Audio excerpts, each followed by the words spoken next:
Before we begin, I'd like to say that our prayers are with the victims and the first responders of the horrible tragedy at Reagan Airport. It's reported that more than 60 souls were on board the plane and the helicopter that collided with over the Potomac River. This is a horrible, hard to understand disaster that demands answers. As first responders continue their recovery effort and as investigators begin their work, Congress will work with the administration to get to the bottom of this and keep all those, and we should all keep the people impacted in our prayers. So maybe we should just, for a short period of time, think about this tragedy. Good morning. I want to welcome everyone to this very important hearing to consider the nomination of Kash Patel to serve as Director of the Federal Bureau of Investigations. Congratulations on your nomination. And thank you for your willingness to serve. Before we get started, I want to set out a couple of ground rules, kind of ordinary for controversial hearings like this. I want everyone here to be able to watch the hearing without obstruction. If people stand up and block the view of those behind them, or consider to everybody else in this room. So officers would immediately remove those individuals. Now I will explain how we're going to proceed. I'll give my opening remarks and then invite Ranking Member Durbin to give opening remarks. Then Senator Tillis will introduce the nominee. After that, Mr. Patel will have a chance to give his opening statements after we swear him. Following Mr. Patel's statement, we'll begin the first rounds of questioning. Each senator will have an initial 7-minute round of questions. After the first round, we'll do a second 3-minute round of questions. I ask members to do their best to adhere to these limits so that we can proceed efficiently. And I thank each of the members of this committee because when we had Attorney General nominee Bondi here, everybody stayed within their time. I expect Mr. Patel to be treated fairly by my colleagues. We're here today to consider the nomination of Kash Patel to serve as Director of the FBI. You're nominated, Mr. Patel, to one of the most important offices in our government. And to get here this far along in the process of your nomination, you gave us much information.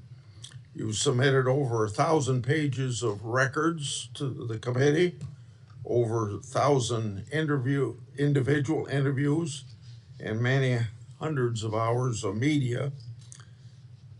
Thank you. I thank your family for coming. I know some of them have traveled to get here, and I know they're very proud of you, and I determined that by looking them in the face.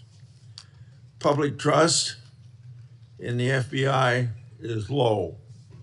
Only 41% of the American people think the FBI is doing a good job. This is the lowest rating in a century. It's no surprise that public trust has declined in an institution that has been plagued by abuse, lack of transparency, and weaponization of law enforcement. Nevertheless, the FBI remains an important, even indispensable institution for law and order in our country. It's the people on the top floor of the J. Edgar Hoover building, not your local FBI agents, that have caused the low approval rating. Mr. Patel, I know you know this, but it's your job to restore the public trust and return the FBI to its core mission of fighting crime. Your extensive background gives you a unique position to make this happen. Mr. Patel's career has been a study in fighting unpopular but righteous causes, exposing corruption, and putting America first. For almost a decade, Mr. Patel served as a public defender, defending the constitutional rights of some of the least popular people in this country. After serving as a public defender, Mr. Patel joined the Department of Justice under President Obama as a counterterrorism prosecutor in the National Security Division. In this role, he investigated and he prosecuted many important cases, including the World Cup bombing in Uganda in 2010, for which he received an award of excellence. In 2017, Representative Devin Nunes asked Mr. Patel to join the House Permanent Select Committee on Intelligence to uncover the truth about Russiagate. And Mr. Patel did uncover the truth. It was during this period of time that, if you remember, I first met you, Mr. Patel. Through tireless works, Mr. Patel showed that Crossfire Hurricane was based upon fraudulent, discredited information paid for by the Democratic National Committee and the Clinton campaign. As reward for his efforts to uncover the truth, mainstream media, can you believe this, personally attacked Mr. Patel, and the FBI secretly subpoenaed his records. Now, I know what that is because my staff received similar treating during my investigation. The attacks Mr. Patel faced during his work in the House of Representatives are similar to the ones that he faces today. I expect many of these underhanded attacks will be repeated today. Mr. Patel has been accused of having, quote unquote, an enemies list. This is not a fair characterization, as he stated, quote, there is no revenge list, end of quote. Mr. Patel has identified those he believes have put politics and personal ambition over service to the country. He's called out those who've used the institutions like the FBI to achieve their own personal gain. Mr. Patel has said he believes that people who do this should be named and that Americans deserve transparency so that they can make their own judgment as they did in this last election. Other attacks against Mr. Patel are similarly unfounded. To take just one example, he's been accused of jeopardizing hostage rescues. In fact, those allegations have been repeatedly shown to be false smears. As numerous national security officials have said publicly and on the record, Mr. Patel played a critical role in returning Americans safely home and has done so through hard work and personal cost to him. Mr. Patel has been accused of being unqualified to be FBI director. This suggestion ignores his impressive career at the highest levels of government service.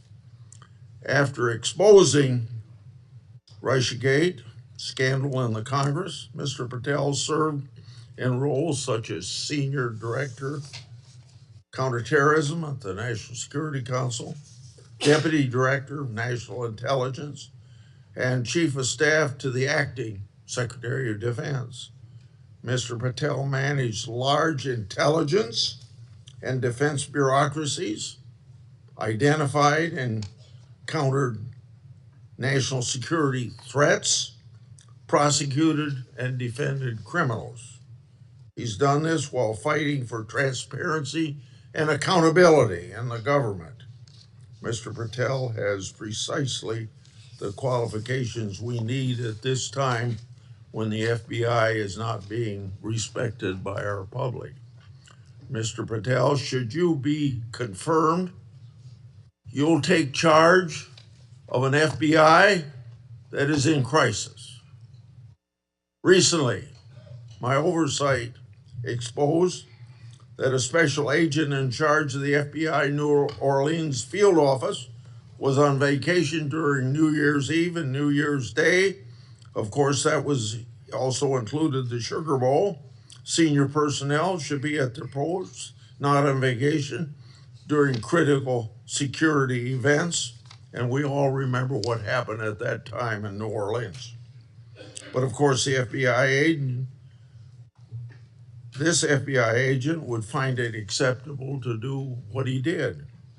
In August 2022, an FBI oversight hearing of this committee, Director Wray decided to leave early. I asked him to stay just 1 hour and 20 minutes longer, but he already made up his mind that he was going to leave. Later, under questioning in November of that year by Senator Hawley, Director Wray admitted that he left this committee hearing early so that he could go on vacation. These two incidents, among others, are examples of the blatant disrespect that the FBI leadership has shown to this committee and indirectly to the American people. In November 22, I released internal FBI records that my office received pursuant to lawful whistleblower disclosures. Those records provided data about how hundreds of FBI employees who had retired or resigned to avoid discipline, many of those employees engaged in sexual misconduct in the workplace. Those records also showed lower level FBI employees were punished. Lower level employees of the FBI were punished more harshly than senior level employees. No, fairness was out the window. Over 1 year later, with no response from the FBI, I asked Director Wray about this at a December 5, 23 hearing before this committee. He publicly pledged to get me the data I requested November, a year before. He and his deputy director never followed through. I also questioned Director Wray about improperly classified information relating to Afghan evacuees placed in our country. At that time, approximately 50 evacuees were already deemed potential national security concerns. So what's the number now? The public has a right to know. I've also raised concerns about whistleblower disclosure, saying that the FBI moved agents from child sex abuse cases to those January 6 cases. The FBI under Director Wray never got his priorities straight. With respect to weaponization, I'd like to turn to a letter I wrote July 20 of 2022. That letter noted that Assistant Special Agent in Charge, Thibault, was a key official involved in opening the elector case that became the Jack Smith lawfare operation. That's not supposed to happen.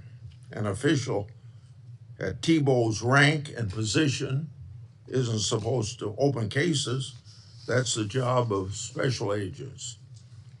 For those who don't remember, Thibault was the anti-Trump agent that violated the Hatch Act for his political conduct in office. My letter also noted that Richard Pilger, who ran the Justice Department's election crime branch, was involved in the approval. Now I'd like to call the committee's attention to something I'm going to share with you, information about the FBI's that's never been made public before. Do you have those? Oh, yeah, I'm sorry. In my hand are a series of FBI emails. The first is an email that Tebow sent to subordinate agent on February the 14th, 2022. He said, quote, "Here's a draft opening language we discussed," end quote. The draft opening was attached and it included material that would later become part of Jack Smith's elector case.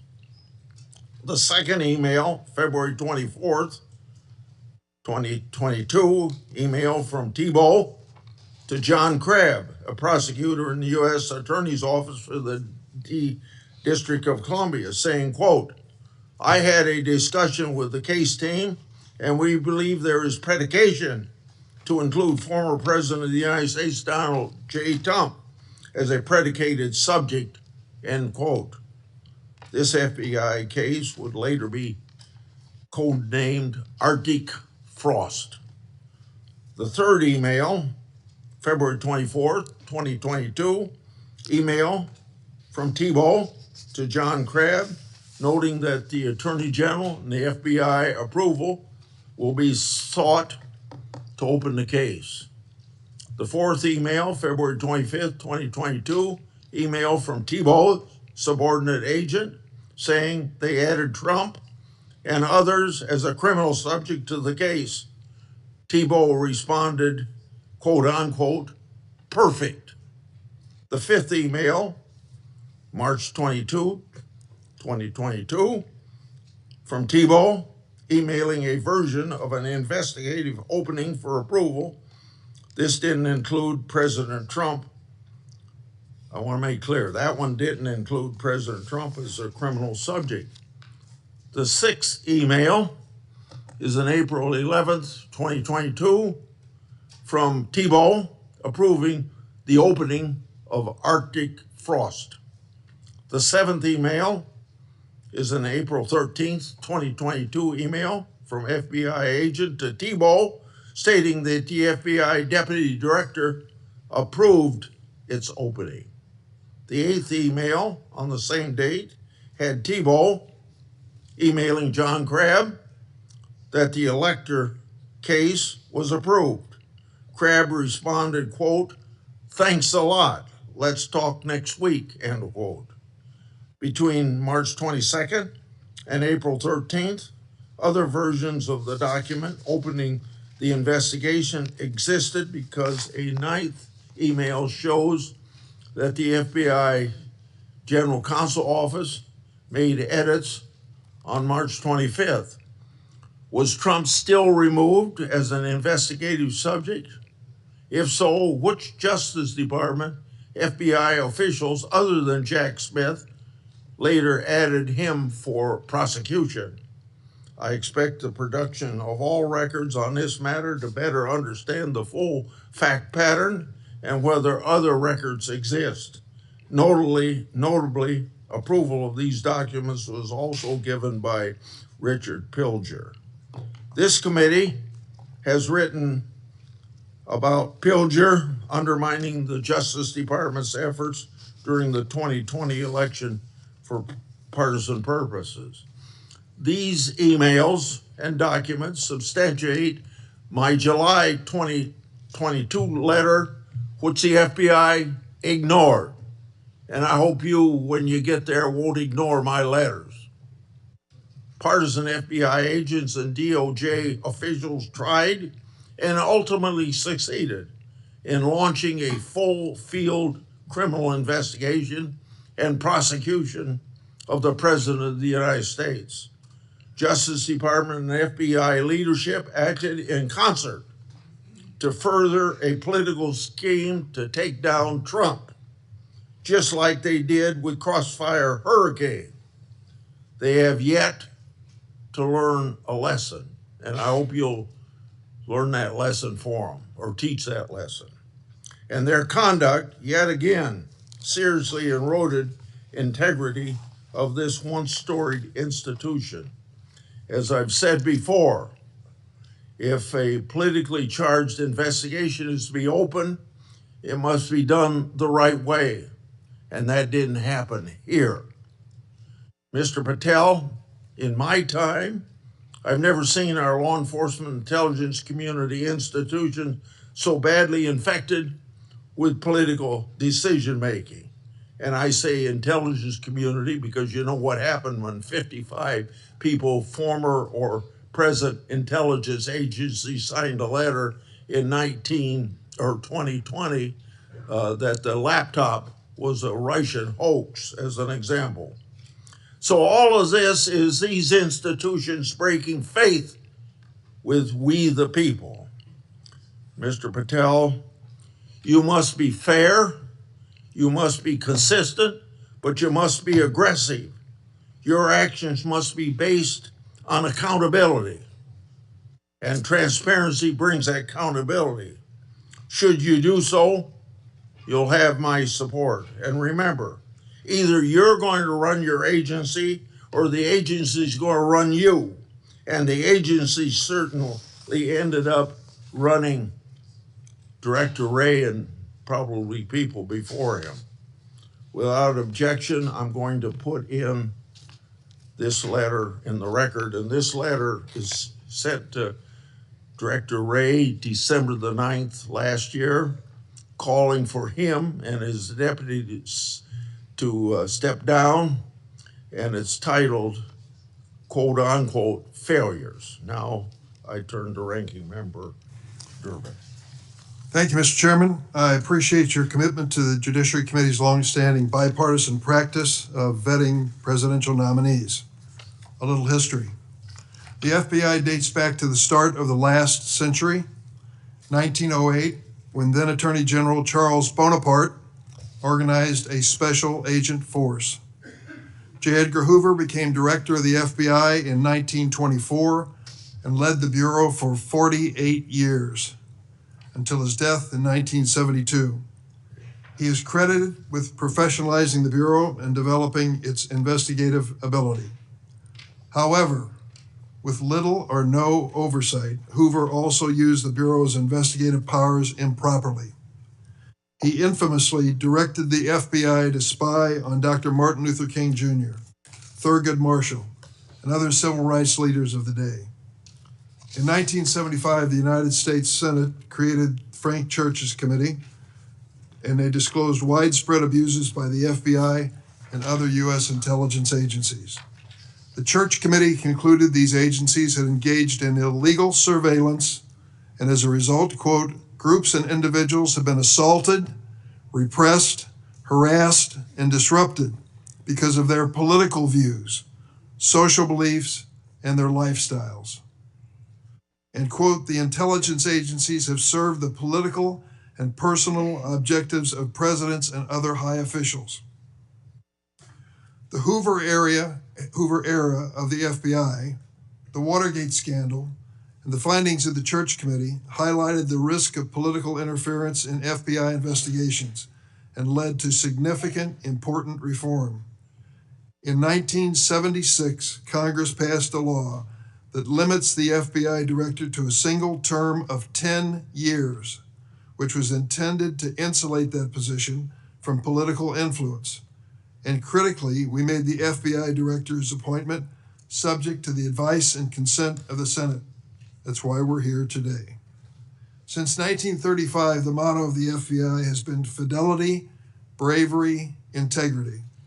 These qualities represent the Bureau's core values and the high standards that are expected of all of its employees, including the director of the FBI. After meeting with Mr. Patel and reviewing his record, I do not believe you meet this standard. Mr. Patel has neither the experience, the temperament, nor the judgment to lead an agency of 38,000 agencies and 400 field offices around the globe. During the time I've served on this committee, I've had the opportunity to consider 4 FBI director nominations. Each one was a Republican, and I voted for all of them. My concerns about the director of the FBI are not partisan. As much as Republicans claim that President Biden and former Attorney General Garland weaponized the FBI, let's look at the record. President Biden kept the FBI director, a lifelong Republican who had been appointed by President Trump. Contrast that with President Trump. Fired his first FBI director, James Comey, forced out his second FBI director, Chris Wray, for being insufficiently loyal. With Mr. Patel, however, obviously the president has found a loyalist. Mr. Patel's loyalty includes touting conspiracy theories that threatened efforts at President Trump's enemies. How do we know Mr. Patel's theories, his beliefs, what motivates him, what he really believes? He wrote it in a book. This book, Government Gangsters, I urge all of you to read before you cast a vote for this gentleman. Mr. Patel has published at the back of this book a list of 60 people whom he calls, quote, members of the deep state, 60. This list includes many distinguished public servants who've dedicated their lives to our nation. Among them are Democrats and Republicans, including former Trump administration officials like the former Secretary of Defense Esper. Then there is Mr. Patel's plan to, quote, and I quote him, shut down the FBI Hoover building on day one, reopen it the next day as a museum of the deep state. And he has said, quote, we're going to come after people in the media. We're going to come after you. Whether it's criminally or civilly, we're putting you all on notice. Does this sound like the kind of nonpartisan law enforcement professional who should lead the FBI? No, not to me. This is someone who's left behind a trail of grievances throughout his life, lashing out at anyone who disrespects him or doesn't agree with him. Don't take it from me. Listen to these Republicans who worked with him during the Trump's first administration. Attorney General Bill Barr, and I quote, I categorically oppose making Patel deputy FBI director. I said it would happen over my dead body. Patel had virtually no experience that would qualify him to serve at the highest level of the world's preeminent law enforcement agency. National Security Advisor John Bolton. I didn't think he was qualified. He demonstrated no policy aptitude at all. I was forced to hire him. President Trump's Deputy National Security Advisor, Charles Kupperman. The idea that Kash Patel is going to be the FBI director is appalling. His legal career is modest at best. His ideas are ludicrous. CIA Director Gina Haspel threatened to resign after President Trump proposed making Mr. Patel CIA Deputy Director. Defense Secretary Mark Esper said Mr. Patel lied about whether Nigeria had approved a hostage rescue operation, putting American lives at risk. But Mr. Patel would have us believe that all of these public servants, all Republicans, all from the first Trump administration, and apparently anyone else who's critical of him, are nothing but government gangsters and deep state members. Many of them have made his list of enemies. Just this week, CNN reported that during the Trump administration, CIA officials referred Mr. Patel to the Justice Department for criminal investigation for sharing classified information without authorization. Last week, I asked the Justice Department and intelligence community for information on any criminal referrals relating to misconduct by Mr. Patel. I have yet to receive a response. Mr. Patel's record is clear. He traffics in debunked conspiracy theories that serve or benefit his political beliefs. Let's start with January 6th, and he dedicates a whole chapter in this book on January 6th. That's something that each and every one of us, as witnesses to January 6th, have our own view of. I'll be grateful always to the Capitol Hill police officers who risked their lives defending me, members of Congress, and visitors to the United States Capitol on that day. Mr. Patel posted on social media, quote, January 6th, never an insurrection. Cowards in uniform exposed. End of quote. Let me repeat that. Cowards in uniform exposed. Who was in the Capitol building on January 6th in a uniform? The Capitol Police were. Do you think they were cowards? Many of them risked their lives and some gave their lives in defense of this building. How about the DC police who were here as well? They were in uniform. Cowards risking their lives as well. Some of them being battered and beaten by these mobsters that came into the Capitol. And Mr. Patel claims that the FBI agency aspires to lead, get this now, was planning January 6th for a year. He says the FBI was planning January 6th for a year. That's a quote. Mr. Patel has gone so far as to co-produce and sell musical recordings of a song performed by January 6 rioters in jail, rioters who violently assaulted police officers. He has described this January 6 choir as, quote, political prisoners. Political prisoners. But at least 6 members pleaded guilty to assaulting law enforcement officers on January 6. All 6 have now been pardoned by President Trump. Here are some of those people who received blanket clemency by President Trump on his first day in office in the second term. Julian Cater assaulted Capitol police officers with pepper spray, incapacitating 3 officers. Ryan Nichols sprayed pepper spray on multiple police officers. After the attack, Nichols posted on Facebook, and I quote, "So yes, I'm calling for violence and I will be violent." Jordan Mink struck officers, quote, aggressively with a long pole. He spat at officers and threw large items at them. Armed with a knife, Ronald Sandlin shouted at officers, quote, "You're going to die, get out of the way." Sandlin shoved officers when they tried to lock the doors to the Senate gallery. After breaching the Capitol, James McGrew struck an officer and lunged for his baton. McGrew also threw a wooden handrail with metal brackets at officers. I want to read a sentence from this book on the January 6th experience, just to give you an idea of Mr. Patel's take on what he calls a haphazard riot.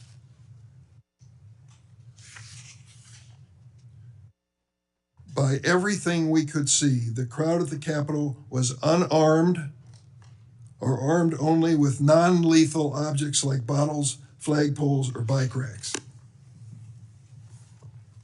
Mr. Patel has also peddled conspiracy theories for his own financial benefit, promoting a line of dietary supplements that claim to help people detox from COVID-19 vaccines. During my time on this committee, I was fortunate to get to know and work with former FBI Director Bob Mueller. I met him a few days after 9/11. That's when he took over the FBI. I trusted him, I worked with him, I did everything I could to help him, because I believed that the FBI was a critical central agency in restoring America's confidence that we were safe. Bob Mueller was an extraordinary man.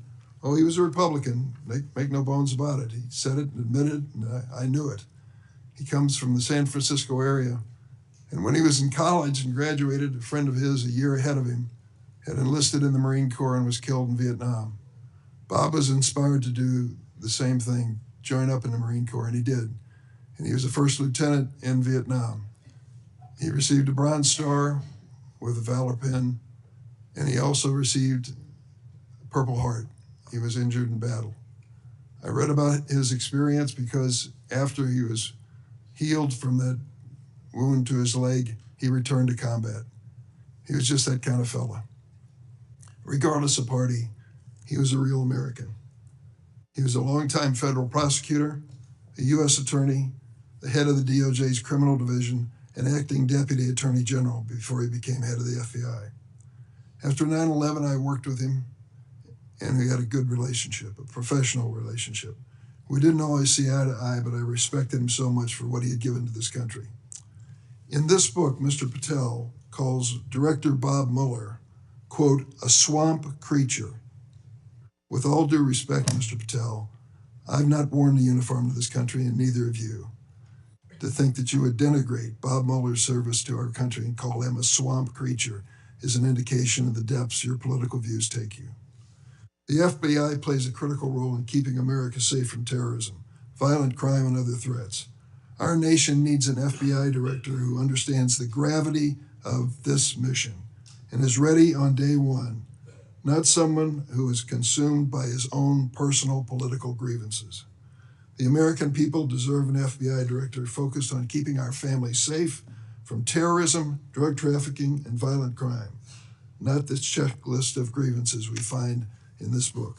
Mr. Patel, your record makes it clear you're not that person. I yield. Thank you, Senator Durbin. Before I call on Senator Tillis, I want to clear up something the way I see it, and I think I'm going to invite everybody that it can be cleared up. This business about what Mr. Patel said about cowards in uniform, it's a mischaracterization of what he actually said. So I'm going to invite you to listen to the interview Mr. Patel gave that linked to his post to hear what he actually said. When he said cowards in uniform, he was talking about senior Pentagon leadership failing to mobilize the National Guard to protect the Capitol. His comments had nothing to do with police. Mr. Patel made his comments while discussing an article in the New York Times exposing grave miscommunication between the Department of Defense and the DC National Guard. So I would encourage people to follow up on that. Senator Tillis. Thank you, Mr. Chairman, Ranking Member, colleagues on the Senate Judiciary Committee. It's my honor to introduce Kash Patel, President Trump's nominee to be FBI Director. I've completed due diligence on his life and career, and I'm convinced that Kash possesses significant expertise and ironclad commitment to justice, and he's an outstanding choice to lead the FBI. Kash's parents are Indian immigrants of Gujarati ancestry. They're up here in the front row. The Gujarat state is a melting pot of religions, including Hinduism, Islam, Jainism, with temples, mosques, and other religious sites scattered across the state. His father was raised in Uganda, but his family had to flee the country to escape repression under Idi Amin. His mother was born in Tanzania. They met and married in India and ultimately made their way to New York City by way of Canada, where his parents, along with 7 brothers and sisters and their spouses and at least a half a dozen kids, lived under the same roof. His parents raised Kash in the Hindu faith, and they instilled in him the values of hard work and education. Kash is a devout Hindu, and consistent with his faith, he's shown respect to people of all faiths. Kash attended the University of Richmond, where he earned his bachelor's degree in criminal justice and history. He went to Pace University School of Law, where he earned his JD, and an international law certificate from the University College of London, Faculty of Laws. Kash began his career as a public defender in Florida, where he led or co-led more than 60 jury trials in state and federal court. Kash clearly demonstrated a devotion to upholding the rule of law and defending the rights of individuals. Kash led the defense of Jose Buitrago in United States versus Buitrago, a high-profile case in Florida in 2015. Buitrago was one of the Colombian nationals arrested in a major drug bust involving Operation Backroom. Kash and his co-counsel successfully argued that key evidence was withheld by the prosecution, leading to Buitrago's release. I suspect some of Kash's disdain for prosecutorial misconduct stemmed from this experience. Kash was hired as a senior counsel on the House Permanent Select Subcommittee on Intelligence Committee, in 2017. He told me he distinctly remembers my friend Trey Gowdy comment shortly after they were introduced. He said in Trey's dialect, "Kash, Congress is where righteous investigations go to die. I hope you're ready." I think Kash was ready. And he went on to establish a solid reputation for pursuing the facts. And from there, he held senior posts at the NSC, the Department of Defense, and the DNI. Since leaving the administration in 2020, Kash has written articles and books on national security, law, and governance. Through his work as an author, Kash continues to advocate for justice and transparency, and to be ever vigilant in defending our great democracy and the rule of law. Colleagues, I created a Kash bingo card that I have available to any of my colleagues who would like it on the other side of the aisle. Some may view this as an unserious caricature and not appropriate for this committee. Sadly, I consider it a serious caricature of what I expect to be witnessed today. I think we'll have words like enemies list and deep state. I've already X'd out 4 boxes in the opening statements alone. The fact of the matter is, some people will be here to simply substantiate a false narrative. At worst, they may be just going through an unfounded litany of quotes and half-truths, some of which have already been dispelled by the chairman after the opening statements. Mr. Chair and Ranking Member, in my 10 years in the Senate, I hope I've established a reputation for being fair, doing my homework, and taking tough positions that have been met with harsh criticism. Heck, I've even been censured by my entire state and 30 counties for taking tough positions. And I stand by those decisions today and my decision to support Kash Patel. When President Trump announced his intent to nominate Kash, I contacted Trey Gowdy and others who worked with Kash, and they gave me glowing recommendations. So I called Kash on December the 2nd, and I offered to help him with his nomination. Since then, we have spent hours together, in person and on the phone. I've asked him difficult questions, and I've urged him to reach out to members across the aisle. In fact, Kash Patel has met with 60 members of the U.S. Senate.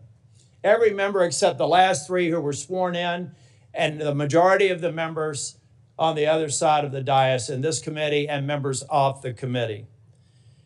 Chair Grassley, Ranking Member Durbin, friends and colleagues on the committee, I've completed my due diligence of Kash Patel, and I am honored to provide my strongest recommendation for his confirmation. Thank you, Mr. Chair. Thank you for that introduction. Before I swear you, I want to make clear that before you give your statement, if you want to introduce family and friends in the audience, you're welcome to do that. Would you please stand? Raise your hand. Do you swear or affirm that the testimony you're about to give to the committee will be the truth, the whole truth, and nothing but the truth, so help you God? I do, Mr. Chair. Okay. You may proceed. Chairman Grassley, Ranking Member Durbin, and members of the Judiciary Committee, thank you for the opportunity to appear today. I must start with a word of prayer for the tragic accident that befell our nation last night, where we lost civilians and service members. I pray for their families. I pray for law enforcement and military personnel, and I pray for their souls, and hopefully God will find them peace in the near future. I'd like to welcome my father, Pramod, and my mother, Anjana, who are sitting here today. They traveled here to get here from India. My sister's also here, Nisha. She also traversed the oceans just to be with me here today. It means the world that you guys are here. Jesse Krishna. I wouldn't be here today without their guidance, their unwavering support, and their relentless love. When President Trump informed me of his intention to nominate me as the director of the FBI, I was deeply honored. Sitting here today, I carry not only the dreams of my parents, but also the hopes of millions of Americans who stand for justice, fairness, and the rule of law. My commitment to these principles is deeply rooted in my family's history, which has profoundly shaped my worldview. My father fled Idi Amin's genocidal dictatorship in Uganda, where 300,000 men, women, and children were killed based on their ethnicity, just because they happen to look like me. My mother is originally from Tanzania. She studied in India, as did my dad, and they were married there. They would later emigrate to New York, as the senator pointed out, where I was born, and we were raised in a household of my father's 7 siblings, their spouses, and at least half a dozen children. That's the only way we knew how to do things at the time, in the 70s and 80s, the Indian way. But we would soon learn the American way. These values have shaped and been the driving force of my career in 16 years of government service. Protecting the rights of the Constitution is of the utmost importance to me and has been every single time I've taken that oath of office. The recent terrorist attacks in New Orleans tragically claimed the lives of 14 innocent Americans and serve as a stark reminder that our national security is at threat, both internally and externally. The FBI, the Federal Bureau of Investigation, and the Department of Justice, where I served, play a pivotal role in securing our freedoms and our safeties for American citizens. If confirmed as the next FBI director, I will remain focused on the FBI's core mission. That is to investigate fully wherever there is a constitutional factual basis to do so, and to never make a prosecutorial decision that is solely the providence of the Department of Justice and the Attorney General. For the first 8 years after law school, I served as a public defender, first for Miami-Dade County and later for the Southern District of Florida. During that time, I represented some pretty awful human beings, charged with some pretty heinous crimes. But what I learned there was the core value that has been enshrined in me since, that due process must be provided without bias to all Americans. And if we cannot provide due process to the worst, then there can be no due process for anyone, and our constitutional republic fails. But I battled on that hill for that due process. I would later serve in the Obama Justice Department as a terrorism prosecutor in the National Security Division, where we successfully contributed to the prosecutions of terrorist organizations like Al-Qaeda, Al-Shabaab, and others. I was honored to receive the 2017 Assistant Attorney General's Award from Loretta Lynch for my work in helping the Ugandans bring members of Al-Shabaab to justice for murdering 74 innocent people, including an American. I would also receive the Human Intelligence Award from the intelligence community for related work on that mission. My experiences at the National Security Division and would later be followed by my experiences on the National Security Council as Senior Director for Counterterrorism, and later as the Deputy Director of National Intelligence, responsible for the production, creation, and promulgation of the Presidential Daily Briefing, our nation's most sensitive classified information and secrets to protect our country. My time in the White House was preceded by my time right here in Congress as a staffer on the House Intelligence Committee, where I spearheaded the investigation that exposed serious FISA, Foreign Intelligence Surveillance Act, abuses by members of the Department of Justice and the Federal Bureau of Investigation. That misconduct eroded the public trust in our FBI. The erosion of trust, as Chairman Grassley pointed out, is all too low today. 40% of Americans have trust in the FBI.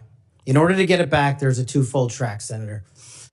One, violent crime is exploding in this country, and we cannot afford them to allow it to run away. We must tackle violent crime. Just in 2023 alone, there was 100,000 rapes, 100,000 drug overdoses, and 17,000 homicides.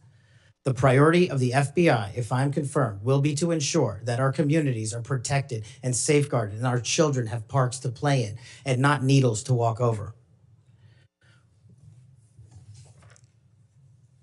The way we do this, we let good cops be cops. We let law enforcement, and we provide them with the tools necessary and resources they need to get after violent crime. The second way we do this on equal track is aggressive constitutional oversight from Congress. The public trust can only be restored if there is full transparency, and I am committed to that full transparency. Members of Congress have unfortunately submitted hundreds of questions that have been unanswered by the FBI in recent times. That will not occur if I am confirmed.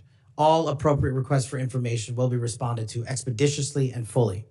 I'm committed to working alongside the dedicated men and women of the FBI. They are warriors of justice, and I will always have their backs because they have the backs of the American people. I look forward to answering your questions, and I want to take a moment to thank my family, my friends, people who traveled here, and my entire team that has made this day possible. God bless America, and I look forward to your questions.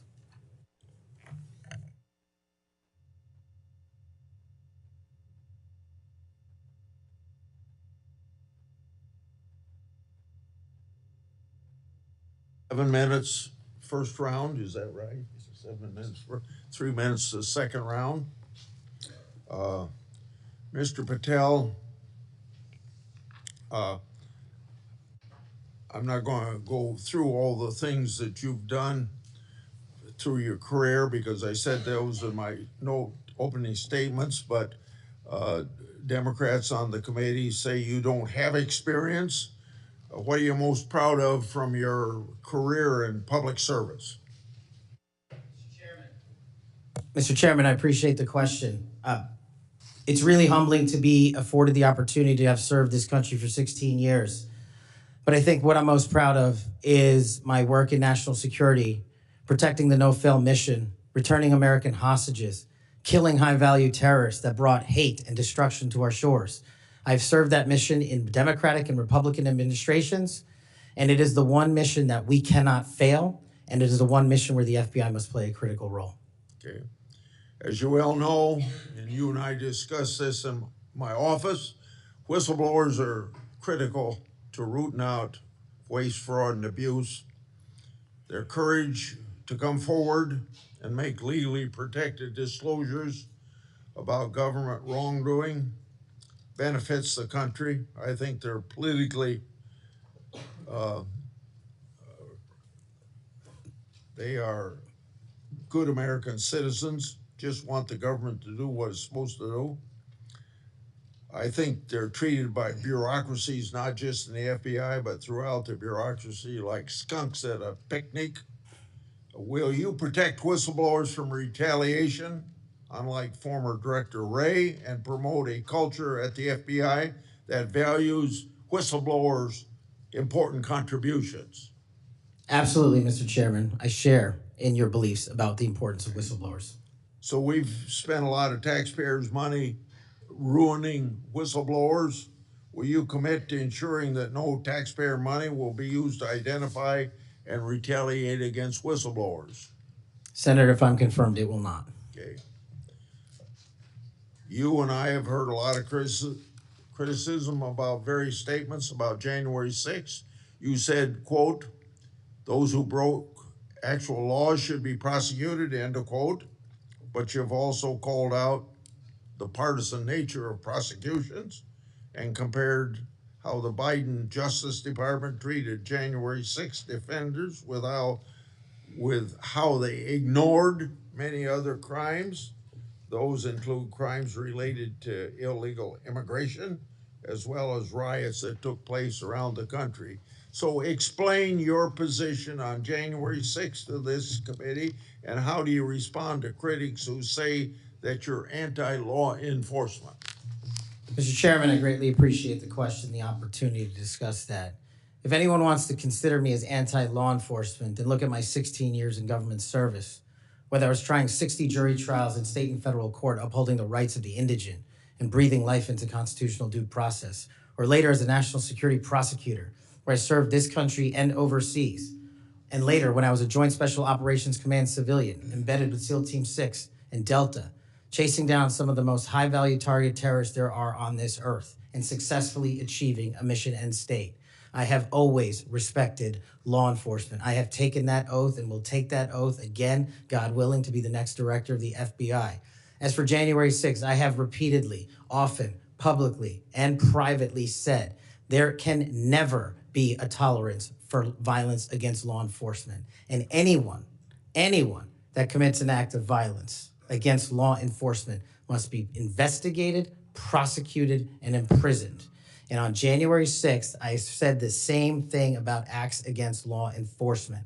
The Capitol Police, who I have served with, And when I was Chief of Staff at the Department of Defense, rushing to the aid of the members of this committee and your colleagues to provide the National Guard was my top mission priority, not politics. And that is my love of this country to protect our laws and our way of life. And it was no different. If there's any ever corruption, I have been the first to call it out. And I will continue to call out corruption in government service because it is a privilege to serve this nation. Thank you, Mr. Chairman. Outside of this committee, and some people on this committee have accused you of promoting the QAnon movement. My colleagues have already asked your future boss, Mr. Bondi, many questions about this. I think it's easy to see these attacks for what they are, guilt by association. Are you a follower or promoter of QAnon? No, Senator. In fact, I have publicly, including in the interviews provided to this committee, rejected outright QAnon baseless conspiracy theories or any other baseless conspiracy theories. They must be addressed head on with the truth, and I will continue to do that. And I will always continue to support Americans who support law enforcement, our military, and want a secure border. Over the past 4 years, the FBI and Justice Department have weaponized law enforcement towards partisan ends. This has affected you personally. You, along with even members of my staff, were the victims of FBI overreach when they secretly subpoenaed your records during the investigation into Crossfire Hurricane. Inspector General Horowitz of Justice Department was right to say actions like this have a quote, unquote, chilling effect on whistleblowers. How do you intend to make sure that this kind of misconduct never happens again? Senator, this may be one of the scenarios that most uniquely qualifies me to take command at the FBI. Having been the victim of government overreach and a weaponized system of justice and law enforcement, I know what it feels like to have the full weight of the United States government barreling down on you.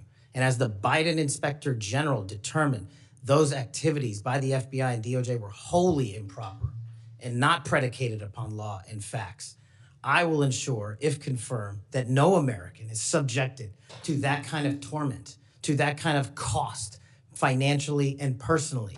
And most importantly, I will make sure that no American is subjected to death threats like I was, and subjected to moving their residences like I was, because of government overreach, because of leaks of information about my personal status. If confirmed as FBI director, Mr. Chairman, you have my commitment that no one in this country will feel that pain. Senator Durbin. Thanks, Mr. Chairman. Mr. Patel, I woke up this morning to National Public Radio, and they had an item on there about what has happened to those who were given blanket clemency by President Trump. One of these individuals was a man named Matthew Huddle. Are you familiar with him? I'm sorry, what was the last name? Matthew Huddle. If you could remind me, Senator. Well, I was reminded again this morning. He's a man who's been found guilty of numerous crimes. The one described this morning was the outrageous situation where he beat his 3-year-old child to a point where the poor kid couldn't even sit down for a week. Mr. Huddle was one of the demonstrators who came to the Capitol on January 6th.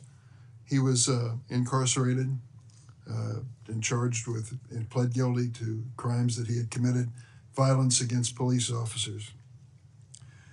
After he was released by President Trump, he returned to his home state of Indiana. A few days later, he was stopped on the road, pulled a gun on a policeman. The policeman, sheriff's deputy, turned, shot, and killed him. This is not the only instance of a person who received President Trump's clemency committing another crime. Peter Schwartz was mentioned this morning on the radio. 38 criminal convictions, 38. He'd been sentenced to 14 years in prison. He was released because of the president's unconditional clemency, which was given to him as well. So I guess my question is this. Was President Donald Trump wrong to give blanket clemency to the January 6 defendants? Thank you, Ranking Member. A couple of things on that. One, the power of the presidential pardon is just that. the president. Alignment, I concede he has the authority. I'm asking, was he wrong to do it? And as we discussed in our private meeting, Senator, I have always rejected any violence against law enforcement, and I have, including in that group, is specifically addressed any violence against law enforcement on January 6th. And I do not agree with the commutation of any sentence of any individual who committed violence against law enforcement. So do you think that America is safer because these 1,600 people have been given an opportunity to come out of serving their sentences and live in our communities again? Senator, I have not looked at all 1,600 individual cases. I have always advocated for imprisoning those that cause harm to our law enforcement and civilian communities. I also believe America is not safer because President Biden's commutation of a man who murdered 2 FBI agents, Agent Kohler's and Williams' family, deserve better than to have the man that point blank range fired a shotgun into their heads and murdered them released from prison. So it goes both ways. Leonard Pelletier was in prison for 45 years. He's 80 years old, and he was sentenced to home confinement. So he's not free, as you might have just suggested. He killed 2 FBI agents. That's true, he did, and he went to prison for it and should have. My question to you, though, is do you think America is safer because President Trump issued these pardons to 1,600 of these criminal defendants, many of whom violently assaulted our police in the Capitol? Senator, America will be safe when we don't have 200,000 drug overdoses in 2 years. America will be safe when we don't have 50 homicides in a day. So you just won't answer the question. I I'm am going to say, here. I don't think we're safer. Matthew Huddle was sent back to Indiana. I don't think we're safer with Peter Schwartz. I could go through a long list of individuals, some of who were wanted in states, members of this committee. Let me move to another topic if I can. Tell me about your J6 choir. What is that? Well, it's not my choir. It's simply a recording that was utilized to raise funds for families in need of nonviolent offenders. Who sings on this recording? I don't know, Senator. What did you have to do with it? Simply to raise funds to assist families of nonviolent offenders whose kids needed college education payments and whose rent needed being paid. My understanding is that the performers on this J6 choir were the rioters who are in prison. I'm not aware of that, sir. I didn't have anything to do with the recording. You weren't aware of who made the recording? No, Senator. That's interesting. Did you receive any money for selling copies of that music or that recording? Absolutely not. Okay. You do have a foundation, though, do you not? I'm very proud of the Kash Foundation and the $1.3 million we've given to families in need across this country, including active duty service members, police officers, putting kids in college, and helping people in disaster relief areas rebuild their homes and their communities. 1&0 LLC, are you familiar with that? Sorry? 1&0 LLC? I believe, Senator, you're referring to the LLC that one of the individuals has his private business with. Is it part of the Kash Foundation in any way? Only in that one of the members of the board has that LLC for his outside business. Andrew Allis? I believe that's his name, yes. Yes. Do you know how much was paid to him from your charitable work? Yes, like any other charity, we had to go out and fundraise, something I'm sure every member of this committee is familiar with. And we use digital marketing campaigns. And I believe we paid a digital marketing company through 1&0 $250,000 to raise $500,000, which we gave away to families in need, like when hurricanes struck Florida, Texas, and North Carolina. We will be going through the details of your foundation and the expenditures with the questions for record that the chairman has mentioned. I look forward to a chance to answer those under oath. Mr. Patel, you frequently associated with and sometimes praised extremist figures with well-documented histories of racism, anti-Semitism, conspiracies, and the like. In September of 2023, you appeared with Laura Loomer at an event promoting your book, this one here. You shared a photo of yourself and Loomer in which you held her book and she held yours. Just a few months before this event, Ms. Loomer posted on X that the September 11 terrorist attacks were, quote, an inside job. Around that time, she accused Florida's First Lady Casey DeSantis of exaggerating her cancer diagnosis to gain voter sympathy. A number of my Republican colleagues on this committee have criticized Ms. Loomer's extremism. One of my colleagues described her as a, quote, crazy conspiracy theorist who regularly utters disgusting garbage. Another called her really toxic. Given all of this, why did you associate with Ms. Loomer? Senator, as you can see, I took a photograph with an individual who showed up at a book event.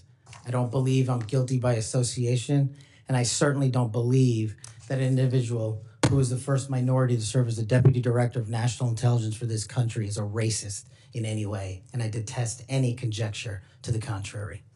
You familiar with the Stu Peters? Does that name ring a bell? I'm sorry, what? Are you familiar with Mr. Stu Peters? Not off the top of my head. He made 8 separate appearances on his podcast. He promoted outrageous conspiracy theories and worked with a prominent neo-Nazi.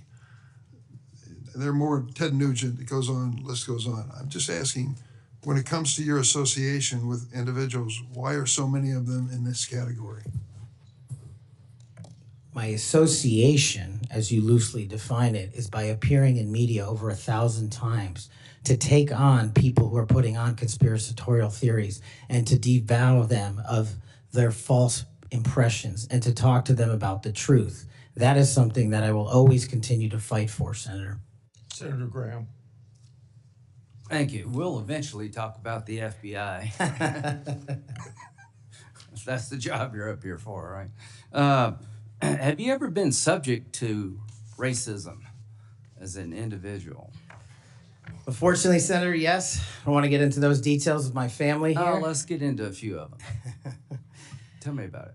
Well, if you look at the record from January 6th, where I testified before that committee, because of my personal information being released by Congress, I was subjected to a direct and significant threat on my life. And I put that information in the record. I had to move. In that threat, Go ahead. I was called a detestable, and I'll apologize if I don't get it all right, but it's in the record, a detestable sand nigger who had no right being in this country. You should go back to where you came from. You belong with your terrorist home friends. That's what was sent to me. That's just a piece of it. But that's nothing compared to what the men and women in law enforcement face every day. And that's why they have my support. Okay. Growing up, were you subject to racism? Yes, sir. Okay. Now, I think the reason you're here has a lot to do with your work on Crossfire Hurricane. Are you familiar with that FBI operation? I am, Senator. So Senator Durbin mentioned the church report and the history of abuse, but he failed to mention Crossfire Hurricane. He failed to mention the Horowitz report. Wonder why? If you're waiting for these guys over here to figure that out, you're going to die waiting. So this is the Nunes memo. You work for Mr. Nunes over on the Sorry? House side? David Nunes? Sorry? Are you familiar with this memo by the Foreign Intelligence Service Act abuses Yes. the Department of Justice? Absolutely. Did you help write this memo? I did as a staffer. Okay, I'm going to put this in the record. Thank you. In this memo, you kind of dissected the abuses of Crossfire Hurricane, right? I did, Senator. And the Mueller investigation. So the Crossfire Hurricane investigators, 2 of them were Strzok and Page. Are you familiar with them? I am, Senator. Okay. It was opened up on July the 31st, 2016. And here's what Strzok said. And damn, this feels momentous because this matters. The other one did too. But that was to ensure we didn't F something up. This matters because this matters. So super glad to be on this voyage with you. That's to Page. And Page responds a couple of months later, he's not ever going to be President right, talking about Trump. Strzok, no, he won't. We'll stop it. Is it fair to say that the people in charge of investigating Crossfire Hurricane hated Trump's guts? Well, you don't have to take my word for it. That statement, along with the statements from the sources. Are during the those days operations- over in the FBI, you hope? Well, if they're not, they will be. Okay, good. You know who Carter Page was? I do, Senator. Do you know that the FBI secured warrants against him on 4 different occasions? Yes, Senator. Do you know that the information that they relied upon came from the Steele dossier? I do. Was it you that were able to find out that the Steele dossier was a bunch of crap? Yes, Senator, we followed the money and we exposed the fraud that was the Steele dossier.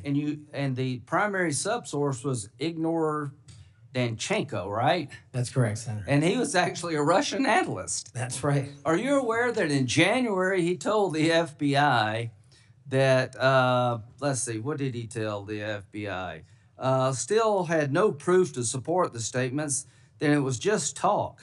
The primary subsource explained to the FBI that his information came from word of mouth and hearsay, conversations he had with friends over beers, and some of the information were statements he heard made in jest. And he told the FBI this in January That's of right. 2017. And they got 2 more warrants after that. That's correct. Are you aware that the FBI had volumes of information that the Steele dossier was a bunch of bullshit and nobody ever told anybody at the top? I am, sir. We exposed Or it. they lied about being told. That's correct. So are you aware of the fact that the FISA court rebuked the FBI? Are you aware of the fact that an FBI lawyer went to jail because he misled the court by manipulating a email from the CIA? I am. Do you believe that Crossfire Hurricane was one of the most disgusting episodes in FBI history of a corrupt investigation led by corrupt people who wanted to take Donald Trump down? Yes, sir. You think that's why you're in this chair today, to fix that? I think that's a big Without part Crossfire Hurricane, this guy wouldn't be here. And my friends on the other side, like pulling teeth, the Horowitz investigation, the Inspector General labeled this fraudulent at its core, mismanaged at its core, running stop signs. At every turn, they went forward when they should have stopped. The Durham report said it was obviously politically motivated. FBI agents were telling anybody and everybody that would listen, this is not reliable, this is not trustworthy, but they plowed on. And because of you and Trey Gowdy and others, we now know about this. Everybody who signed the warrant under questioning by me said if they knew then what they know now, they wouldn't sign the warrant. Comey said that.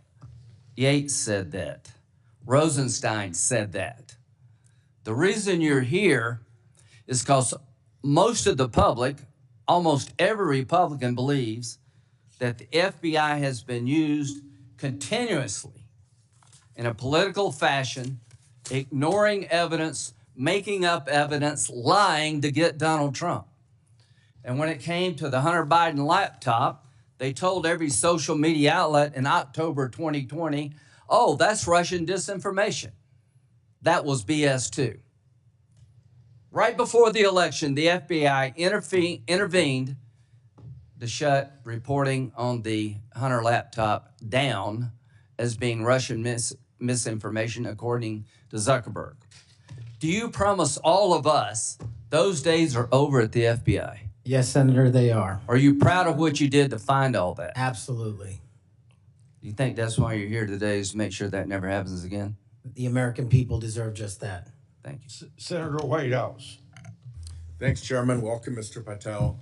I remember January 6th. Colleagues running through our halls to flee the mob, colleagues shouting that rioters should be shot, us returning to our constitutional business through hallways cleared for us by automatic weapons carrying SWAT teams. None of you, none of us, said those violent rioters should be pardoned. A Republican colleague said such pardons would be hard to believe, even absurd. Your former colleague J.D. Vance said the violent rioters should not be pardoned. Even Jim Jordan said pardons would, and I quote, focus on all the people who didn't commit any violence. Well, Trump pardoned all of them. And there's a lesson in that. Every time you think Trump would never go that far, rethink that. We all seem to agree that violence against police is unacceptable, yet more than 600 people who physically attacked Capitol Police officers were just put back on the street, part of a 1,500-person personal Trump army, now out there with people who have proven themselves willing to do violence on Trump's call. In only 10 days, some are already back committing crimes. We've also tried as a committee together to address the dangers of illicit drug sales over the internet, and I assume we're all against murder for hire. But Trump also just pardoned a dark web operator sentenced to life in prison for trafficking illegal drugs online and accused of soliciting murders for hire. Those pardons, as Mr. Patel has said, are a mistake, but they are also a signal that we are entering a strange and dangerous time. That is the context for today's hearing. Warnings that the FBI could become Trump's enforcer, use the powers of law enforcement to stifle speech and dissent, punish political rivals of either party, and hand out free passes, get out of jail free cards to violent supporters are warnings we should heed. Here are some warnings of this nominee's Trump administration colleagues. Former Attorney General Bill Barr said, "This nominee has virtually no experience that would qualify him to serve at the highest level of the world's preeminent law enforcement agency," end quote, "and we would never be able to command the respect necessary to run the day-to-day operations of the Bureau." That's for the deputy position. Former CIA Director Gina Haspel was reported threatening to resign rather than have this nominee serve under her. John Bolton, Trump's former national security advisor, said, "I didn't think he was qualified. I was forced to hire him." Trump's deputy national security advisor, the nominee's former supervisor, said, "His ideas are ludicrous. He's absolutely unqualified for this job. He's untrustworthy. And it's an absolute disgrace to even consider an individual of this nature." That's from Republican appointees who worked with him. And here's what this nominee himself has said about using his office to prosecute journalists. "We will go out and find the conspirators, not just in government, but in the media. We're gonna come after you, whether it's criminally or civilly." Is that a correct quotation, Mr. Patel? Senator, that's a partial quotation, But it's correct. in part. Regarding his publication of his enemies list, Mr. Patel proclaimed, "The manhunt starts tomorrow," and reposted a video depicting him taking a chainsaw to his political enemies. Is that you, Kash Patel, reposting that at the top of that page? Senator, I had nothing to do with the creation of that meme. Is that you reposting it, was my question. And that's me at the top. You said FBI agents were responsible for the violence on January 6th, and I quote you here, "beyond a reasonable doubt." Is that what you said? That's completely incorrect, and I appreciate the opportunity to address that. I'll give you an opportunity in writing, but this is my time now. Have at it. An Inspector Attorney General investigation found that that was false. And you said we should impeach judges who rule against Donald Trump, who are, in your words, political terrorists. When this nominee tries to explain all this away, keep one thing in mind. He's testified under oath before a Colorado judge who presided over a Trump case in which he was a witness. And the judge found, and I'm quoting here, he was not a credible witness. His testimony is not only illogical, but completely devoid of any evidence in the record. That's from a judge.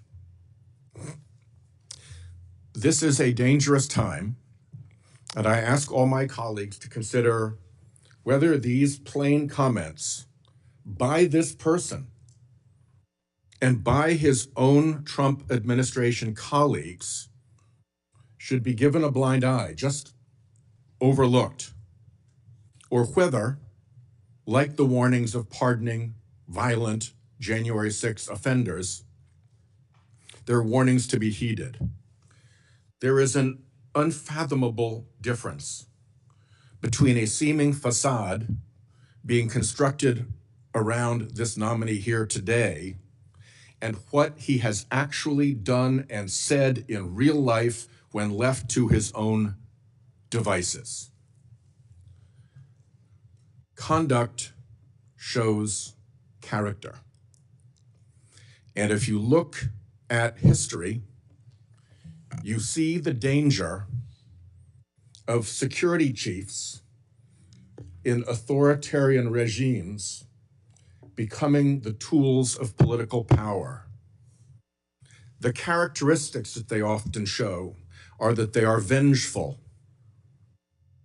that they are grandiose, that they are intemperate, that they are partisan and blindly loyal, and that they are servile and won't say no. I'm afraid that the history of this nominee's conduct raises those warnings. And I yield my 1 second back. Before Senator Cornyn, you said you'd like to explain something. I forget the point he made. You can do that now if you want to. Simply this, Senator. In the collective, all of those statements are taken out of grotesque context. And anyone that thinks my 16 years of service is an exemplary on how I would proceed if confirmed as FBI is intentionally putting false information into the public ether and creating more public discourse. The only thing that will matter if I'm confirmed as a director of the FBI is a de-weaponized, depoliticized system of law enforcement completely devoted to rigorous obedience of the Constitution and a singular standard of justice. Before I call on Senator Cornyn, I'd like to say that we've heard about the January 6th pardons. I think it's important that we remind people at the same time of some pardons by the previous administration. Thomas Sanders, a kidnapper who murdered a 12-year-old girl named Lexus and her mother, Swellen Roberts. Adrian Peeler, a Connecticut drug kingpin who was convicted in the death of an 8-year-old boy and his mother. Leonard Peltier, that's already been referred to, that murdered 2 FBI agents. And even Director Wray, at that time, former Director Wray, said that that shouldn't have happened. And Judge Michael Conahan, who took kickbacks for wrongly sending juveniles for profit detention centers, and Alex Saab, who laundered illicit proceeds for narcotics terrorists, Nicolas Maduro, and was a key connection between Venezuela and Iran, and 5 family members of his own family. President Biden did that. Senator. Welcome, Mr. Patel. Do you believe America is an exceptional nation? It's the greatest nation. Your family went through a lot to get here, They sure did. and your life story is, I think, a great example of people pursuing the American dream. Do you believe what a large part of what makes America an exceptional nation is the rule of law? It is one of the fundamental precepts that determines that. And why is that? Because without a singular application of a rule of law, we go back to the Uganda that my father fled in Idi Amin. I believe that the 2 most important institutions in America to preserve and protect and enforce the rule of law are the FBI and the Department of Justice. And the sort of politicalization that Senator Graham and others have already talked about during the Crossfire Hurricane investigation or project of James Comey at the FBI and the abuse of intelligence tools like Title I of Section 702 are a betrayal of American values and adherence to the rule of law. And I think your biggest task is going to be, along with Pam Bondi at the Office of the Attorney General, is to restore the rule of law to the Department of Justice and the FBI. Are you willing to do that? Absolutely, Senator. Without regard to partisan affiliation or politics? Absolutely.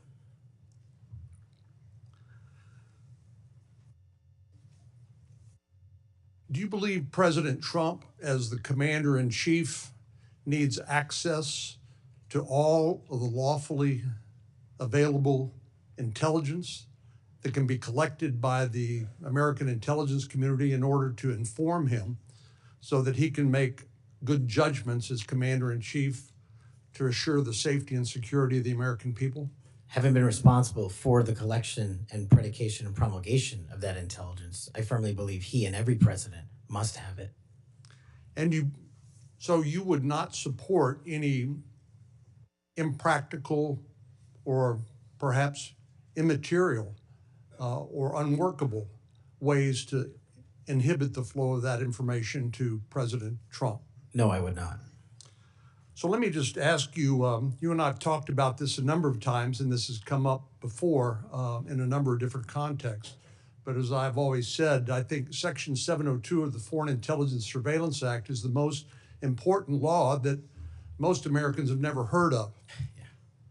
But when I was questioning my fellow Texan, John Ratcliffe, who now has been confirmed as the director of the CIA, about this, we talked about some of the reforms that have been made to Section 702 over the years.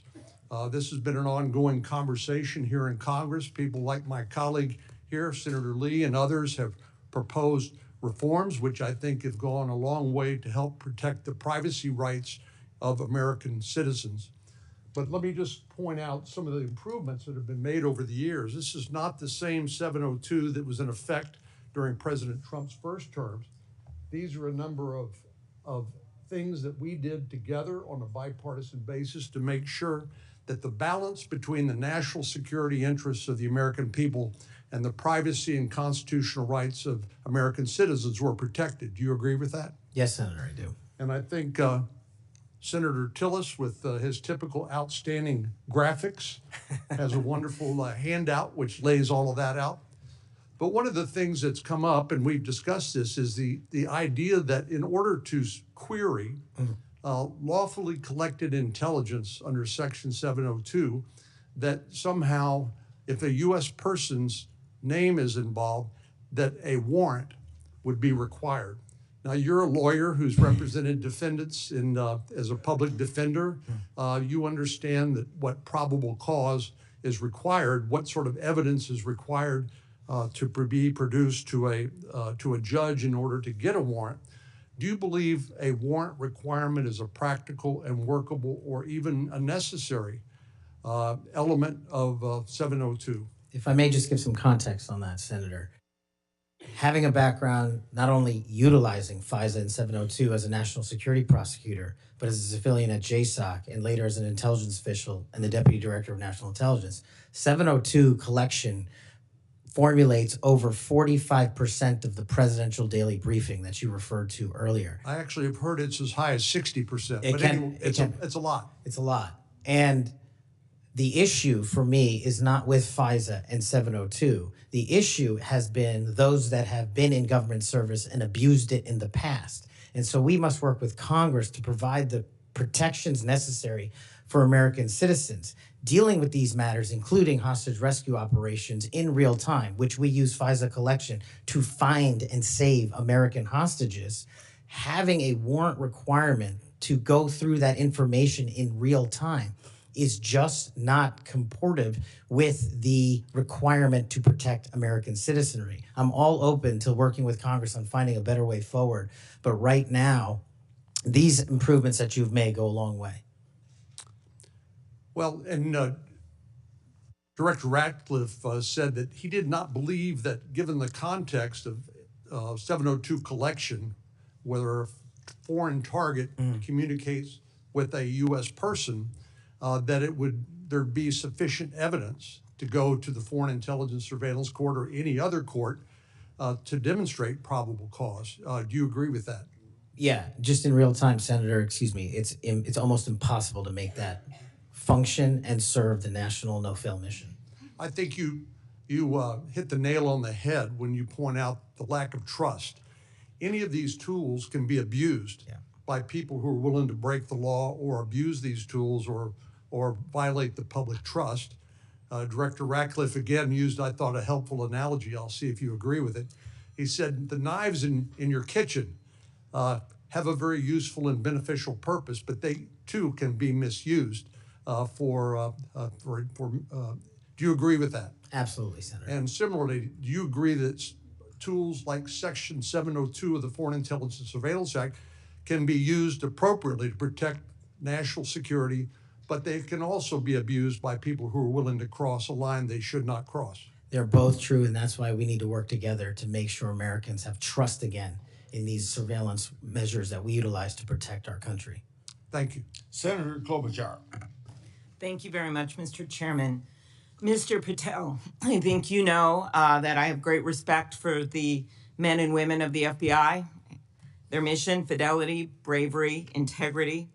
I believe they deserve a director who respects their work and sacrifices, and they deserve a director who's focused on their mission. This is not about bingo cards or games. This is not about revenge.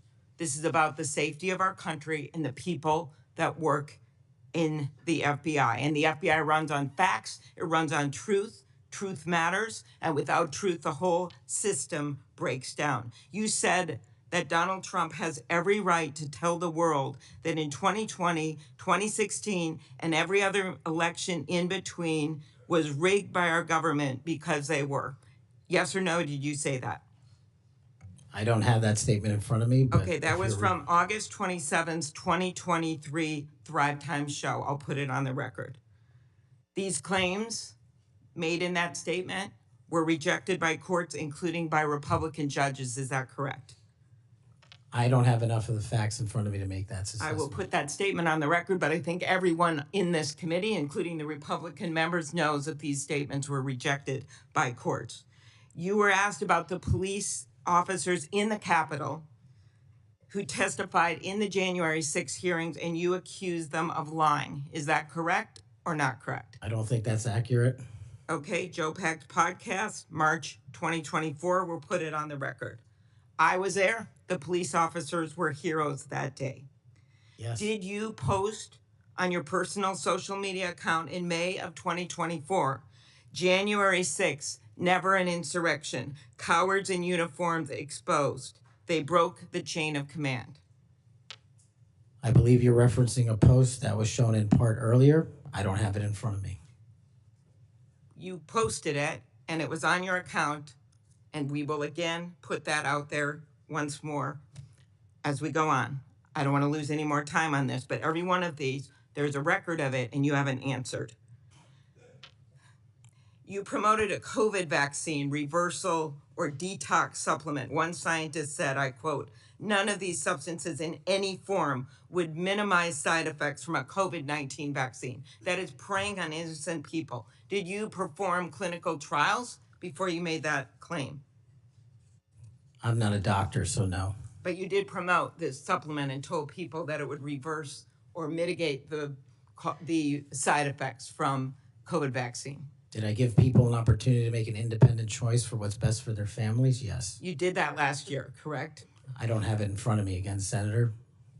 Mr. Patel, the FBI tackles some of the most complex threats that we face: terrorists, hostile foreign powers, violent gangs, fentanyl, criminal organizations. Your mission, though, has been to go after people. I've looked at it. I've read this stuff.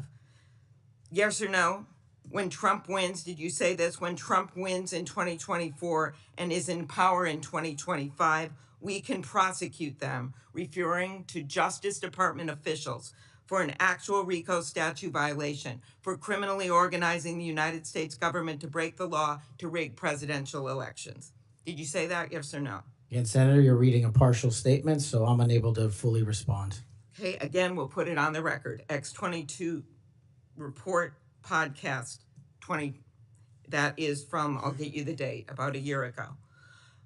One of the names on your list was Bill Barr.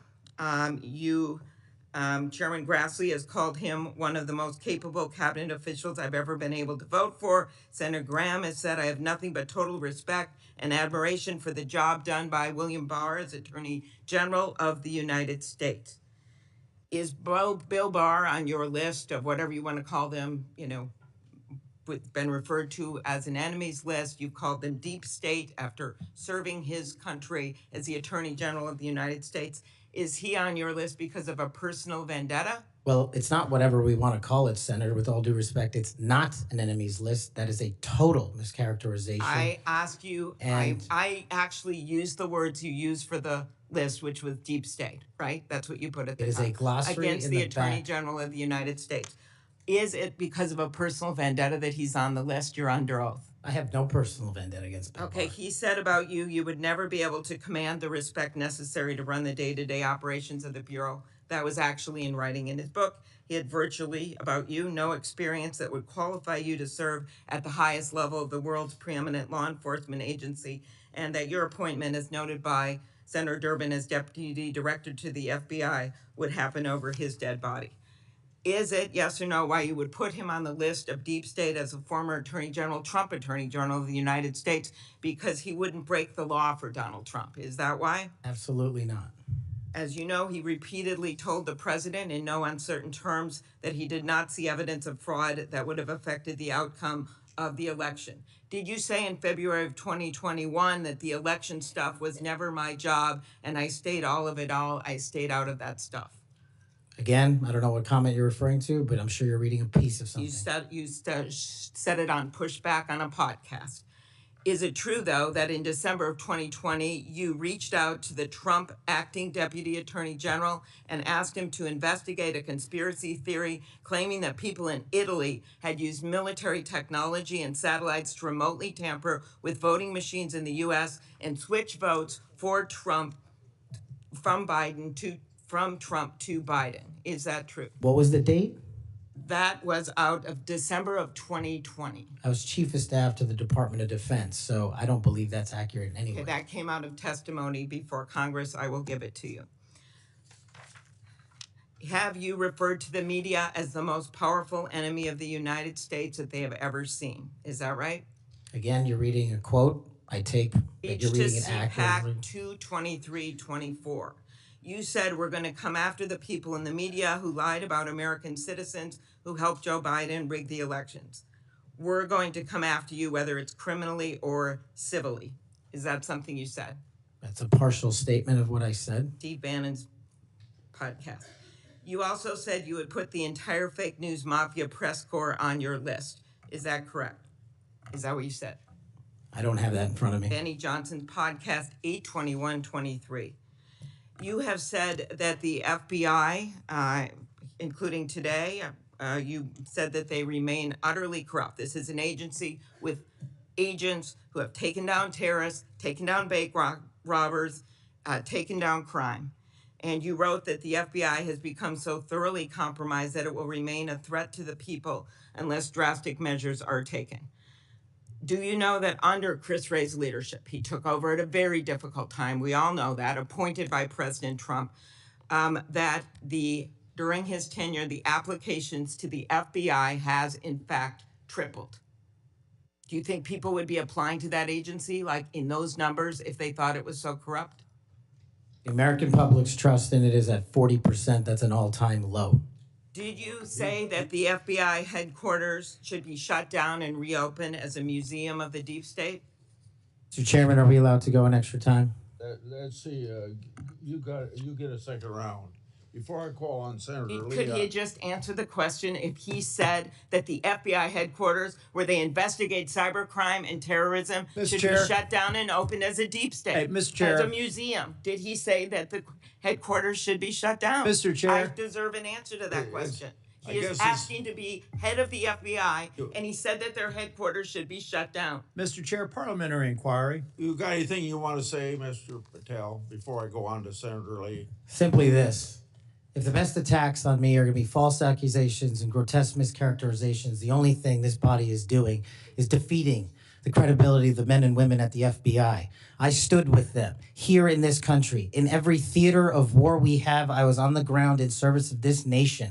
And any accusations leveled against me that I would somehow put political bias before the Constitution are grotesquely unfair. And I will have you reminded that I have been endorsed by over 300,000 law enforcement officers to become the next director of the FBI. Let's ask them. Mr. Chairman, I am quoting his own words Along- from September of 2024. Along- It is his own words. It is not some conspiracy. It is what Mr. Patel actually said himself. Facts matter. You forget that you had 3 minutes in the next round to say what you just said. Okay, I'll say him again. Okay. Before I call Lee. Mr. Chair, just parliamentary inquiry, and it was on time. It wasn't disputing any of the debate, but I intend to keep to my 7 minutes, and I appreciate you keeping everyone to it. If we go over, can we have that decrement against the time in the second round?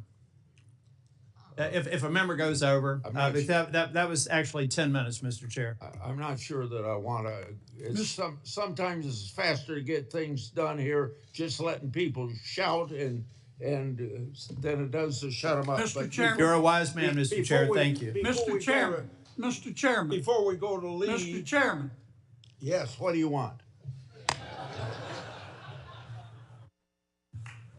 I love this guy. Mr. Chairman, I'm unlike Senator Tillis. I mean, if we're going to start this, I want an extra 3 minutes. Well, Now, my friend Senator Klobuchar went 3 minutes over. So, here what you're saying is the chairman wasn't a very good chairman by not shutting her up. But I've gone through this before, and I think I know how to handle it and get Well, this done. I think you're a star-spangled awesome chairman. I just want to say that for the record. But if you're going to let somebody over there go 3 minutes over, I want my extra 3 minutes. Well, let's see if it's abused by anybody else before we make that decision. I'm just telling you, I'm going to abuse it. Well, I'm not going to let you abuse it. You're a good man, Mr. Chairman. Before I go to Lee, I want to put a statement in the record from 56 former FBI agents wrote to this committee to support this nominee. Quote, never has the FBI faced such an urgent and compelling need for comprehensive reform as it does today. Mr. Patel has proven he possesses the breadth of experience required to address these challenges. His leadership, expertise, and vision make him uniquely qualified to guide the FBI through this pivotal moment. For these reasons, we stand in full support of Kash Patel's nomination. Any objection? So ordered. Mr. Lee. Mr. Patel, while we're talking about your awards, let's talk about the cowards in uniform comment for a moment, can we? Please. Would you like to tell us what that was? Put it in context, help the committee understand what that was about. I think it's important. Thank you, Senator. During that time on January 6th, I was serving as Chief of Staff at the Department of Defense. And days prior, we had received the authorization from the President to issue the National Guard to protect you and your colleagues. But as you know, the law requires a request before the deployment of that guard. That request did not come in until the afternoon of January 6th. Once that request came in, this unfortunately, as has been confirmed by his own testimony, I believe, the Secretary of the Army, Ryan McCarthy, failed to immediately deploy the National Guard and instead took a break to speak to media and make personal phone calls. That endangered the safety of you and your colleagues. And if you look at the Biden Inspector General report, we at the Department of Defense authorized the fastest cold start of the National Guard since World War II and the largest occupation since the American Civil War. And the Biden Justice Department said that we, including myself, as Chief of Staff when it came to the deployment and employment of the National Guard, acted swiftly and without undue delay. So that's what you were talking about. And that's why you had the reference to the UCMJ. Tell us what that means. The Uniform Code of Military Justice is for uniform officers who betray the code of justice and also act inappropriately. And I thought any delay to have the National Guard arrive on scene here must be called out, whether it was a fellow Republican or not, especially someone under my auspices running the Department of Defense. Okay, so moments ago when Senator Durbin displayed a chart with that quote, there was a reference in part of it to the UCMJ. That's what it was referring to. Yes, sir. Those were the cowards in uniform. Those people who didn't do what they were supposed to do, and a lot of people were put in danger as a result. That's correct, Senator. Okay, thank you. That's very good to know. I do find it significant that we've heard all kinds of aspersions cast in your direction by people who do not know you, by people who do not share your worldview, by people who do not share your commitment to the Constitution or your commitment to public service. I find it astounding that they're willing to say this amidst such great ignorance, and I find it equally heartening that the 56 former FBI officials who know you best, who have worked with you, who actually know who you are, who actually share your view of the Constitution, of the view that you ought to be a law enforcement agency and not a weapon of political warfare. These are the people who stand by you. Those who cast aspersions don't share those views. Would I be correct in surmising that? Yes, sir. Let's talk about the Fourth Amendment for a moment. The Fourth Amendment tells us that in order for the government to breach your expectation of privacy relative to your person, your home, your papers, if they want to search that, if they want to seize you, they've got to get a warrant. And that warrant has to describe with particularity the persons or places to be searched or to be seized and to connect them up with a showing of probable cause. Now, in the case of FISA 702, we're dealing with a somewhat different universe. Now, moments ago, we heard some discussion about FISA 702, about suddenly we've got a different FISA 702 than what we had when President Trump was last in office. Is that true? Because by my count, FISA 702 has not changed substantively since President Trump was in office last. That's correct. Okay.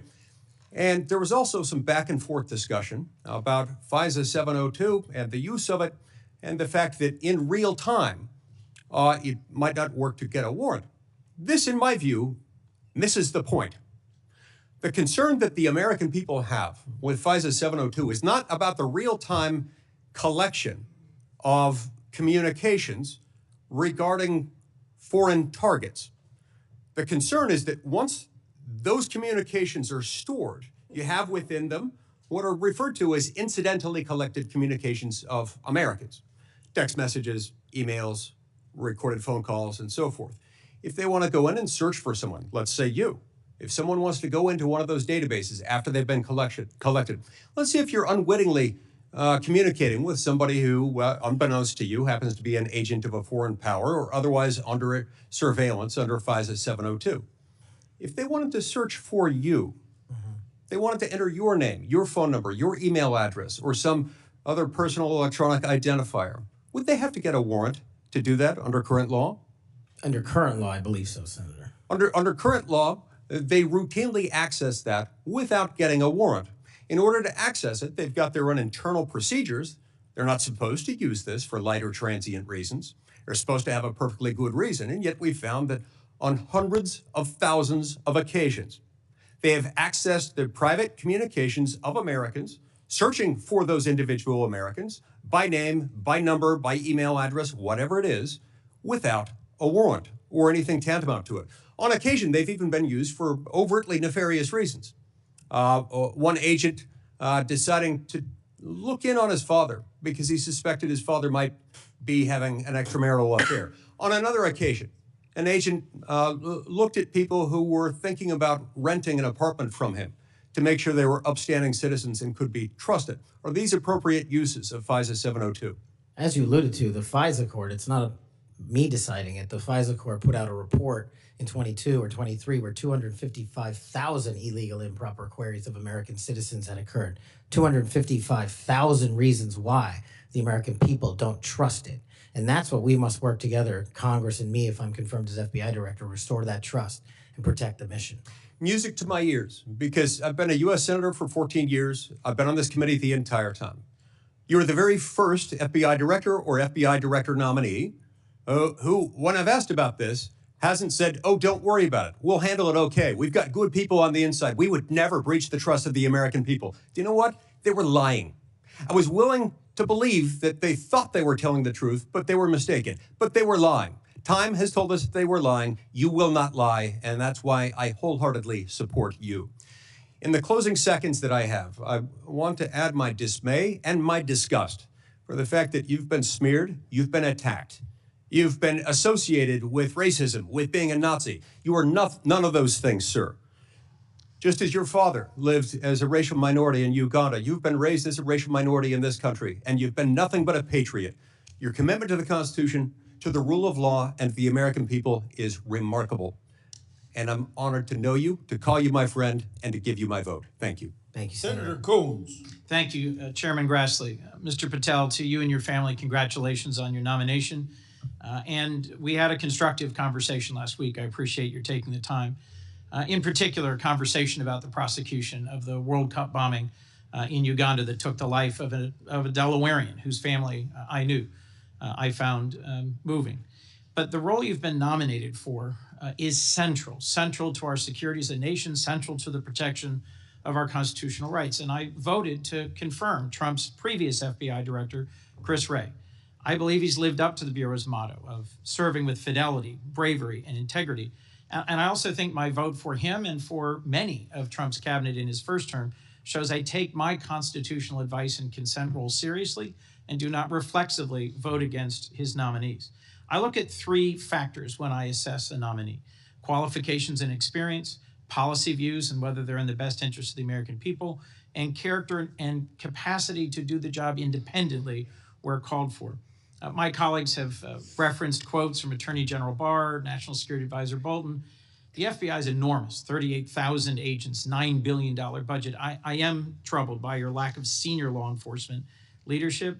We disagree on some important policy views, but the thing that bothers me the most is a whole series of statements you've made in a variety of settings that suggest you would struggle to be independent from White House direction or control, as has long been the modern history of the FBI. Who does the director of the FBI work for, Mr. Patel?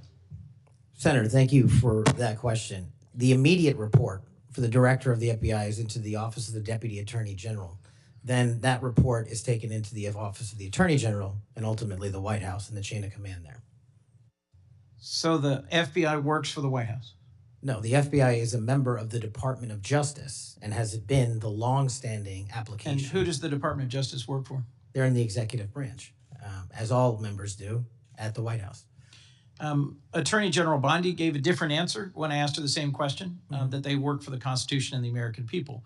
President Trump's made clear in public statements he wants to use the FBI to persecute political adversaries.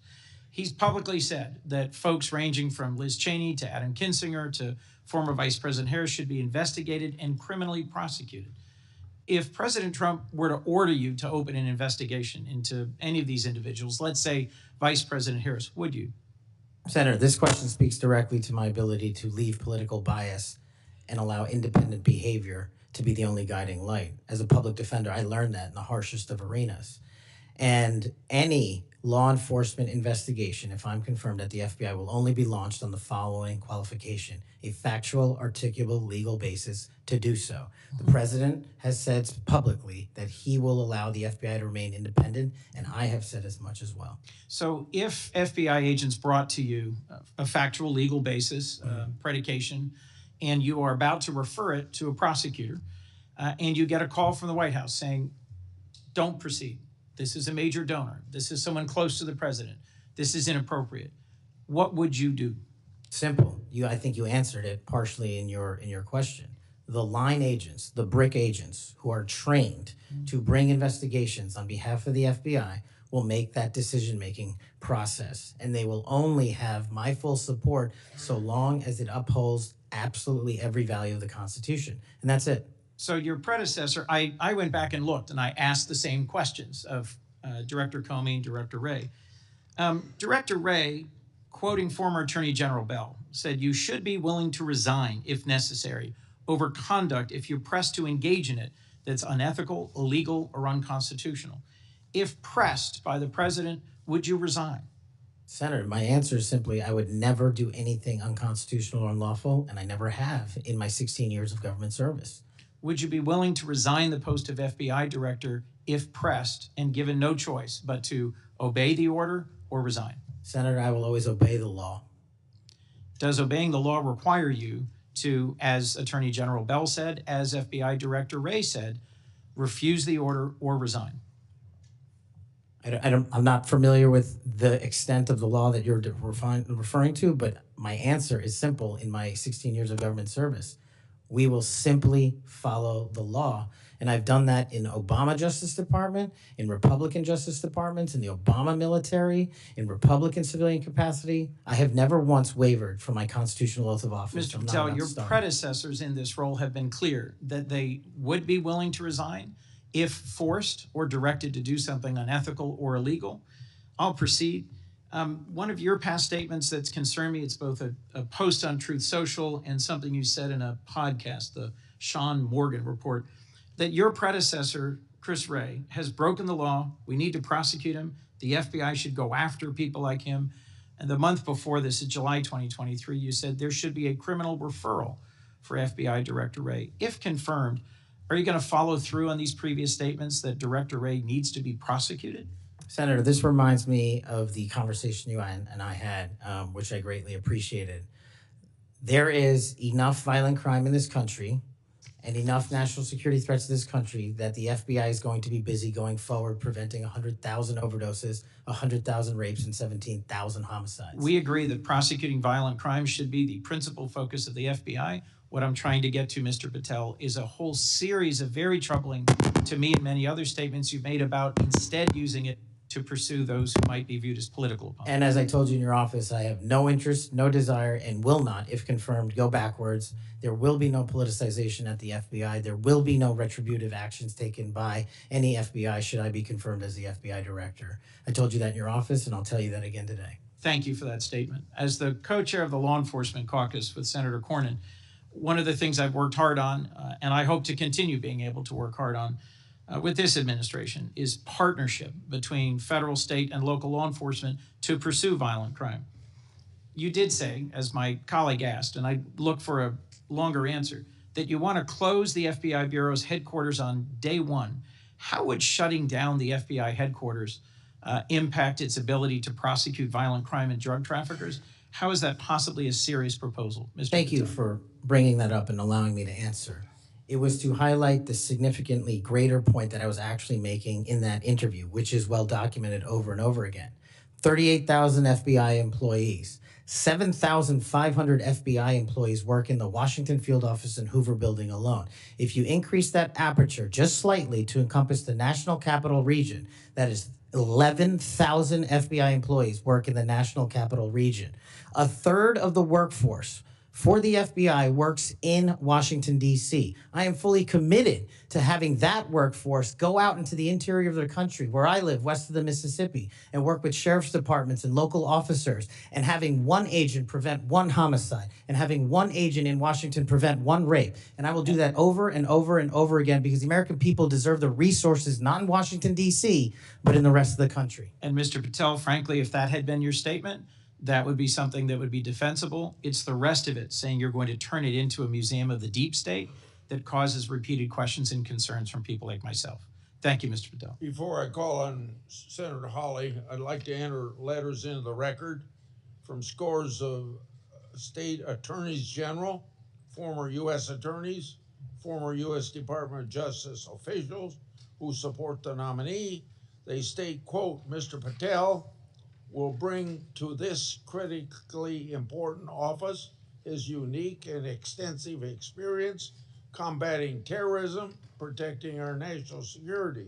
We will have no doubt that Kash Patel will serve our nation in this important post with integrity and tireless efforts to protect the American people. Senator Hawley. Thank you very much, Mr. Chairman. Mr. Patel, welcome. It's great to see you again. I enjoyed our conversation in my office a while back. Let me ask you this. Is it appropriate for the Federal Bureau of Investigation to attempt to recruit spies or informants into religious institutions in this country, particularly Catholic parishes. Is that appropriate?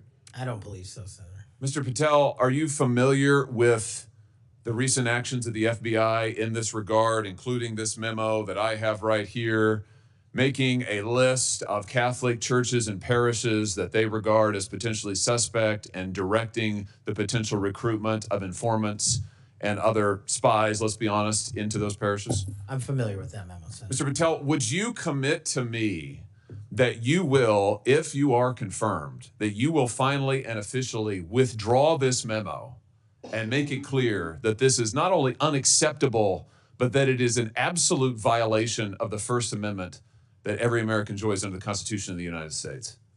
If I'm confirmed, Senator, yes. Will you also commit to me that you will conduct an investigation and find out who wrote this memo, who spread this memo, the field offices involved in this memo? Because I can tell you, we've had your predecessor sit right where you're sitting, and he has repeatedly lied to, there's no other word for it, lied to this committee.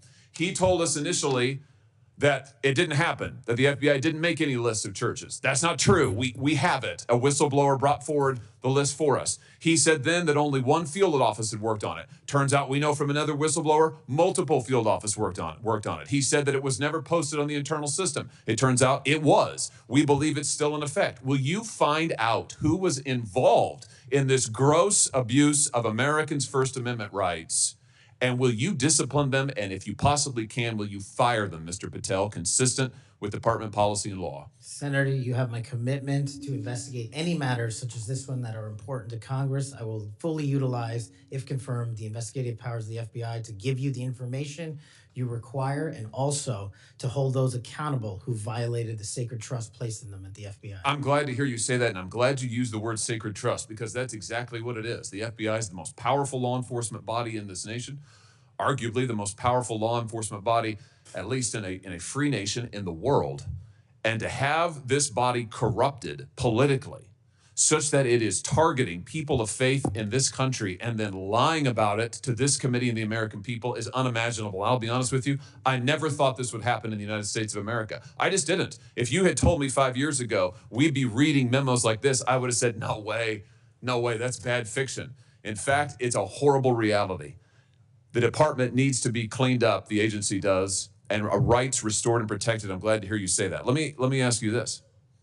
Do you think it is appropriate for the FBI to be sending agents, including counterterrorism agents, to the parents of children who went to school board meetings and asked about critical race theory in their schools, asked about the school's masking policy during COVID? Should those parents be treated as domestic terrorists? Parents who have the courage to ensure their children are taught what they feel is right, and those who have the courage of their convictions to go to houses of worship, in my book, will never be domestic terrorists. I'm delighted to hear you say that. You're familiar, I am sure, with this memorandum issued by the Attorney General, the last Attorney General, Merrick Garland, directing the FBI and other law enforcement agencies to look into parents who went to these school board meetings. And we know from whistleblowers who've come forward to this committee and given us the evidence that, in fact, the FBI opened multiple cases against multiple parents across the nation, I believe, including in my home state of Missouri. Another gross abuse, incredible political power brought to bear against everyday citizens. Why? Because they went to a school board meeting that they're paying for and asked about what their kids were being taught. Once again, I can't imagine, I couldn't have ever thought this would happen in the United States of America. Will you find out who was involved in this policy within the FBI, who agreed with it, who implemented it, who encouraged it? Will you find out that, Mr. Patel? Will you do an internal investigation? And will you make clear that those who supported this policy are appropriately disciplined? And will you make clear that the FBI will never do something like this again? If confirmed and pursuant to your congressional request, absolutely, Senator. Thank you. Let me ask you this. Do you think it's appropriate for the FBI to target people of faith, particularly those who hold pro-life convictions? Do you think it is appropriate for the FBI to single out and target people of faith in order to discourage the exercise of their First Amendment rights? There can never be a targeting by law enforcement just based on their people's faiths. And yet, under this last administration, The FBI and DOJ together brought numerous prosecutions under the FACE Act for nonviolent protests. President Trump has recently pardoned some of these folks, but it also includes individuals like Mark Houck from Philadelphia region, from Pennsylvania, who had an FBI SWAT team arrive at his door in the early hours of the morning, armed, of course, terrorizing him and his children, took him into custody. They charged him with a FACE Act violation. Why? Because he took his young son to a peaceful demonstration outside an abortion clinic. When his young son was shoved to the ground, he defended him. Mark Houck was acquitted by a jury, acquitted. Nevertheless, the FBI used their full resources, including a SWAT team, to try and terrorize him. Meanwhile, how many churches that were firebombed or pregnancy care centers that were firebombed, how many of them were protected by the last administration? Just about zero. It is an unbelievable instance of targeting. Mr. Patel, will you end this targeting? If you get to the FBI, if you are confirmed, will you end it? And will you make clear to all agency personnel that there can be no targeting on the basis of religious belief, and this will never happen again in the United States of America, at least not under your watch? Senator, if confirmed, and it speaks to an issue we were talking about earlier, there will be no such targeting if I'm confirmed as FBI director. And the resources of the FBI, which are funded by the American taxpayer dollars, in the 7 minutes that you and I have been talking about, 2 people have died from fentanyl overdoses. 1 person has been shot to death in this country, and 3 people have been raped. The resources of the FBI will go to that mission set and that mission set alone, because America deserves a better brand of justice, and I'm going to give it to them. Fantastic. Here's my last question for you. Do you think it's appropriate for the FBI to try and pressure the largest technology corporations in the world, the most powerful corporations in the world, social media companies? Do you think it's appropriate for the FBI to pressure them to censor the political speech of everyday American citizens to try and violate the First Amendment? Is that appropriate, do you think, Mr. Patel? No, Senator. Will you put an end to this, Mr. Patel, if you are confirmed at the FBI? Senator, if confirmed, I will work with Congress to expose any corrupt activities the FBI has participated in, especially involved in the censorship of free speech. Because we know from the court cases that have been brought across this country, and we know from the voluminous factual finding that was done, and it's in the record, that the FBI and other agencies of this government under the last administration pressured, coerced these social media companies to censor speech of everyday Americans on a range of issues, from the Hunter Biden laptop to COVID, to the Dobbs decision, you name it, they tried to censor them. The Constitution doesn't permit the government to do it. The FBI tried to get the social media companies to do it.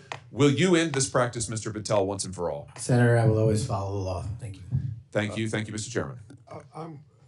Senator Blumenthal is next.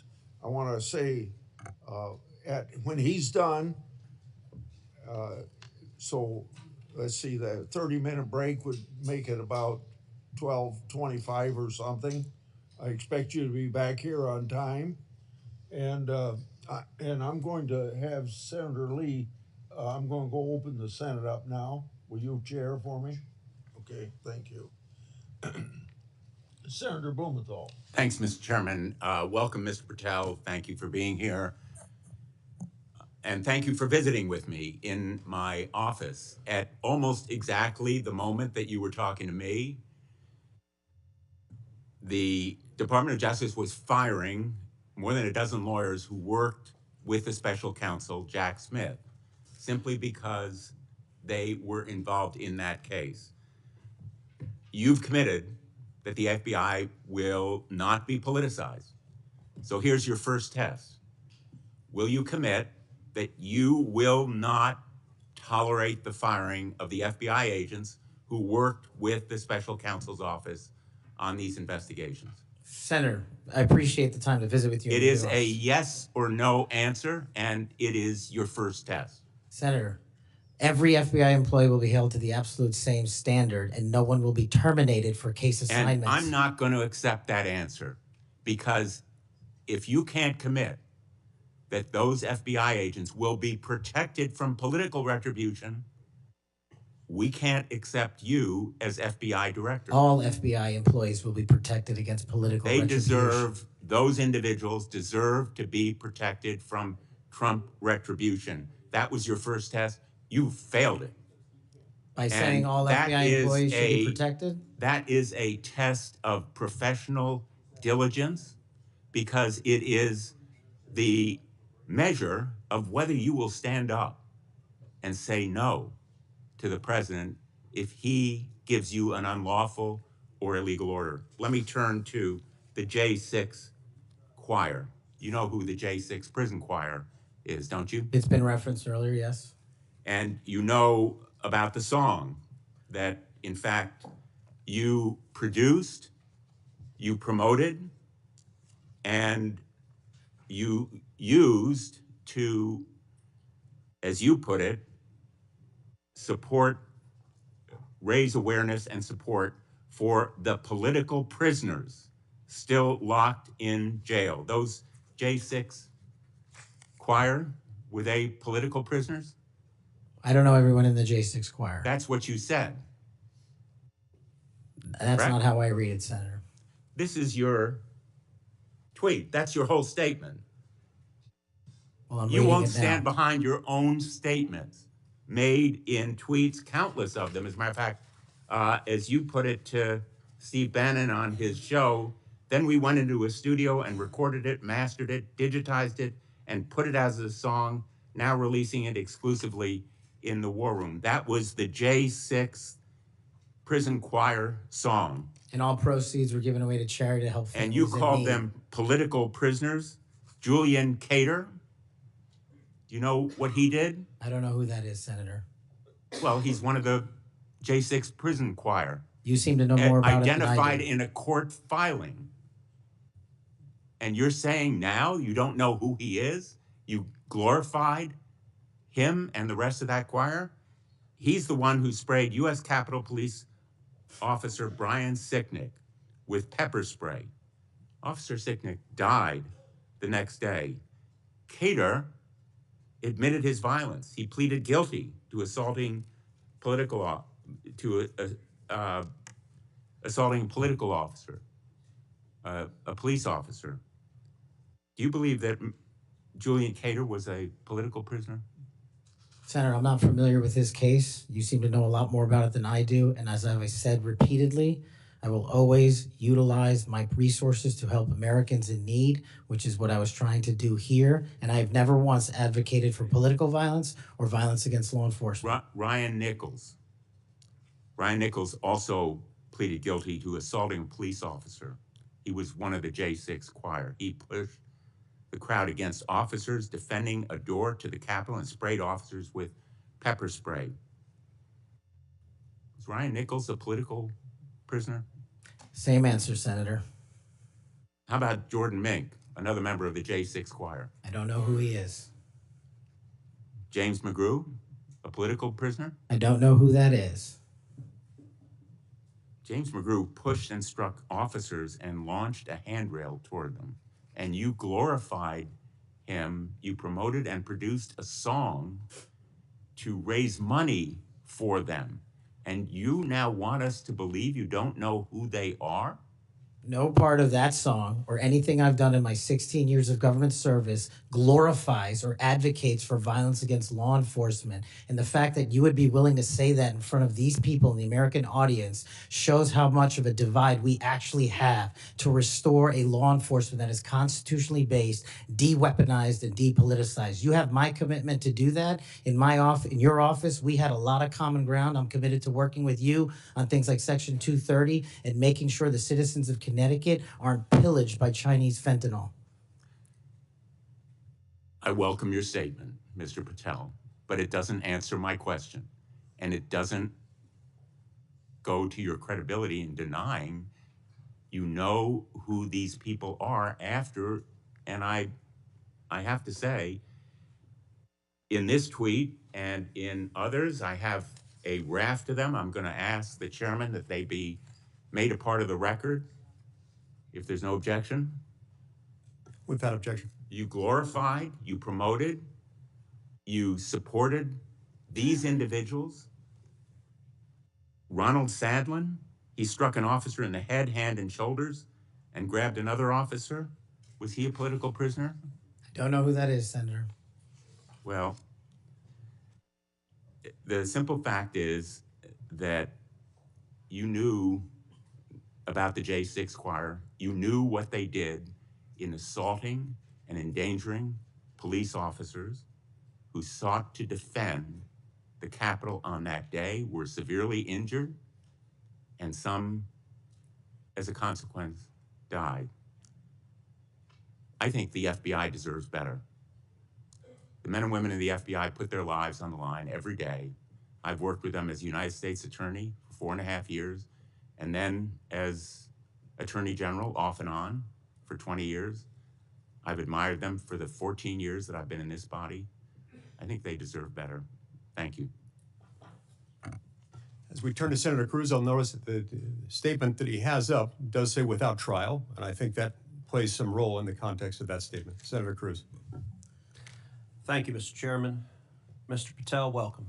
Let me first of all say thank you. Thank you for saying yes when President Trump asked you to serve in this role. I think there are very few roles in all of government that are more important than director of the FBI, and there are very few roles in all of government that are more in need of a fundamental change.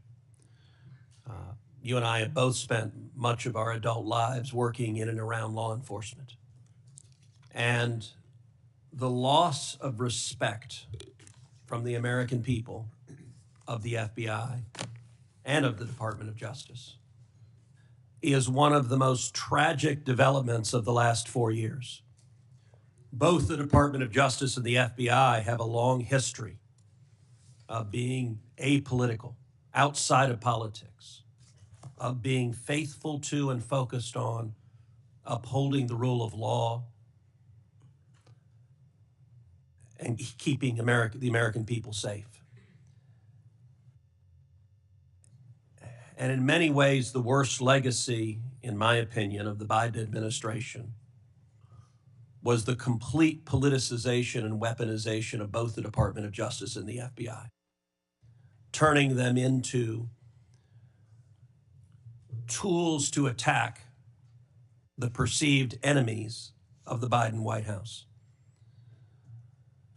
Now, you have been charged with going in and restoring integrity of the FBI. That is not going to be an easy task.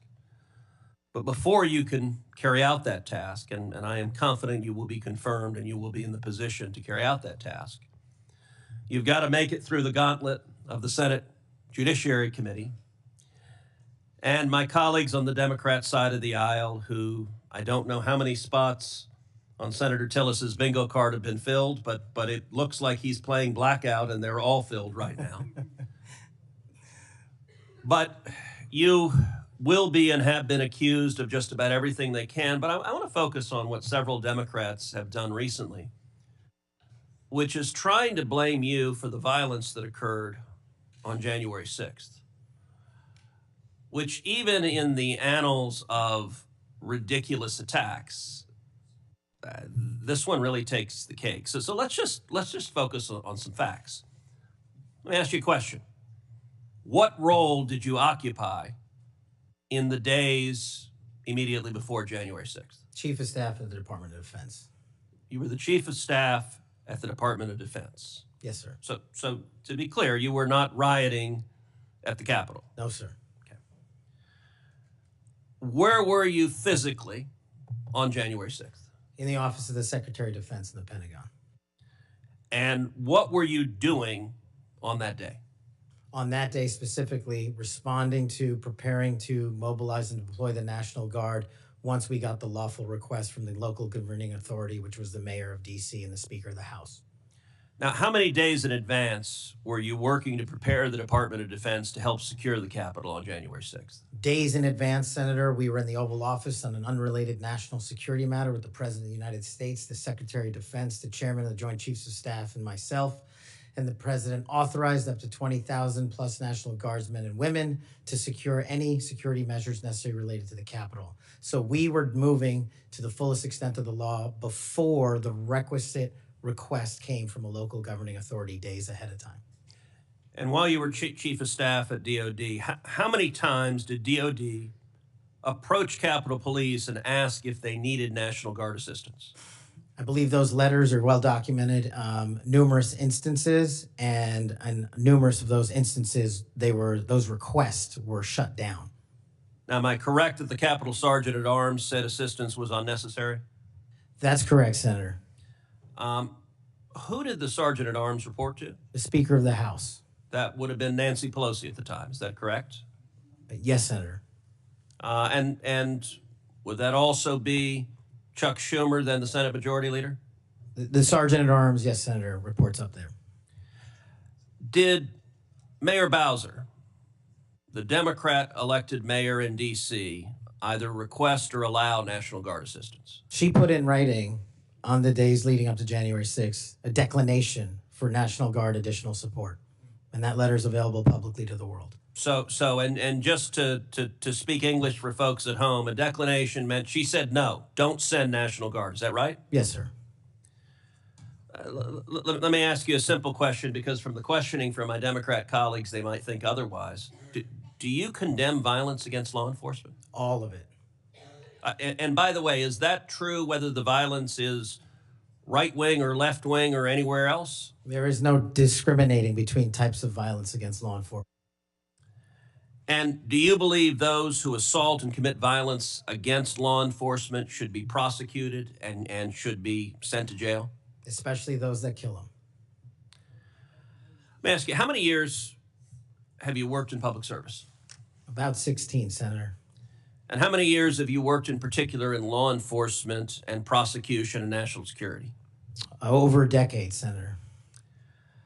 You know, I have to say it is ludicrous but sadly predictable that Democrats are endeavoring to tarnish you, to paint a false caricature based on innuendo and smoke. And so you're working to protect the Capitol on January 6th, and yet they're trying to blame you for the violence that occurred.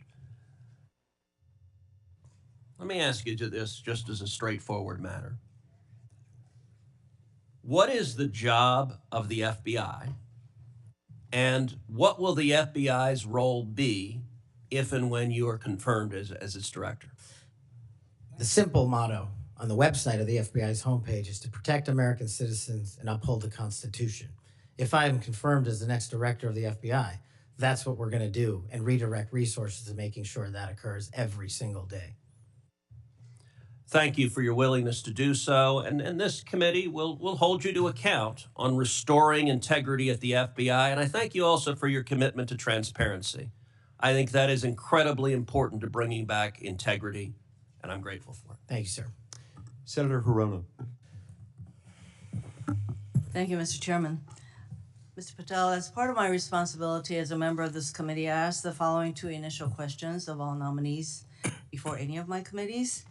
Since you became a legal adult, have you ever made unwanted requests for sexual favors or committed any verbal or physical harassment or assault of a sexual nature? No, Senator, I have not. Have you ever faced discipline or entered into a settlement relating to this kind of conduct? No, Senator, I have not. Mr. Patel, you have been a champion of the January 6th prison choir. You have stated that the choir's members were, quote, incarcerated as a result of their involvement in the January 6, 2021 protest for election integrity, end quote.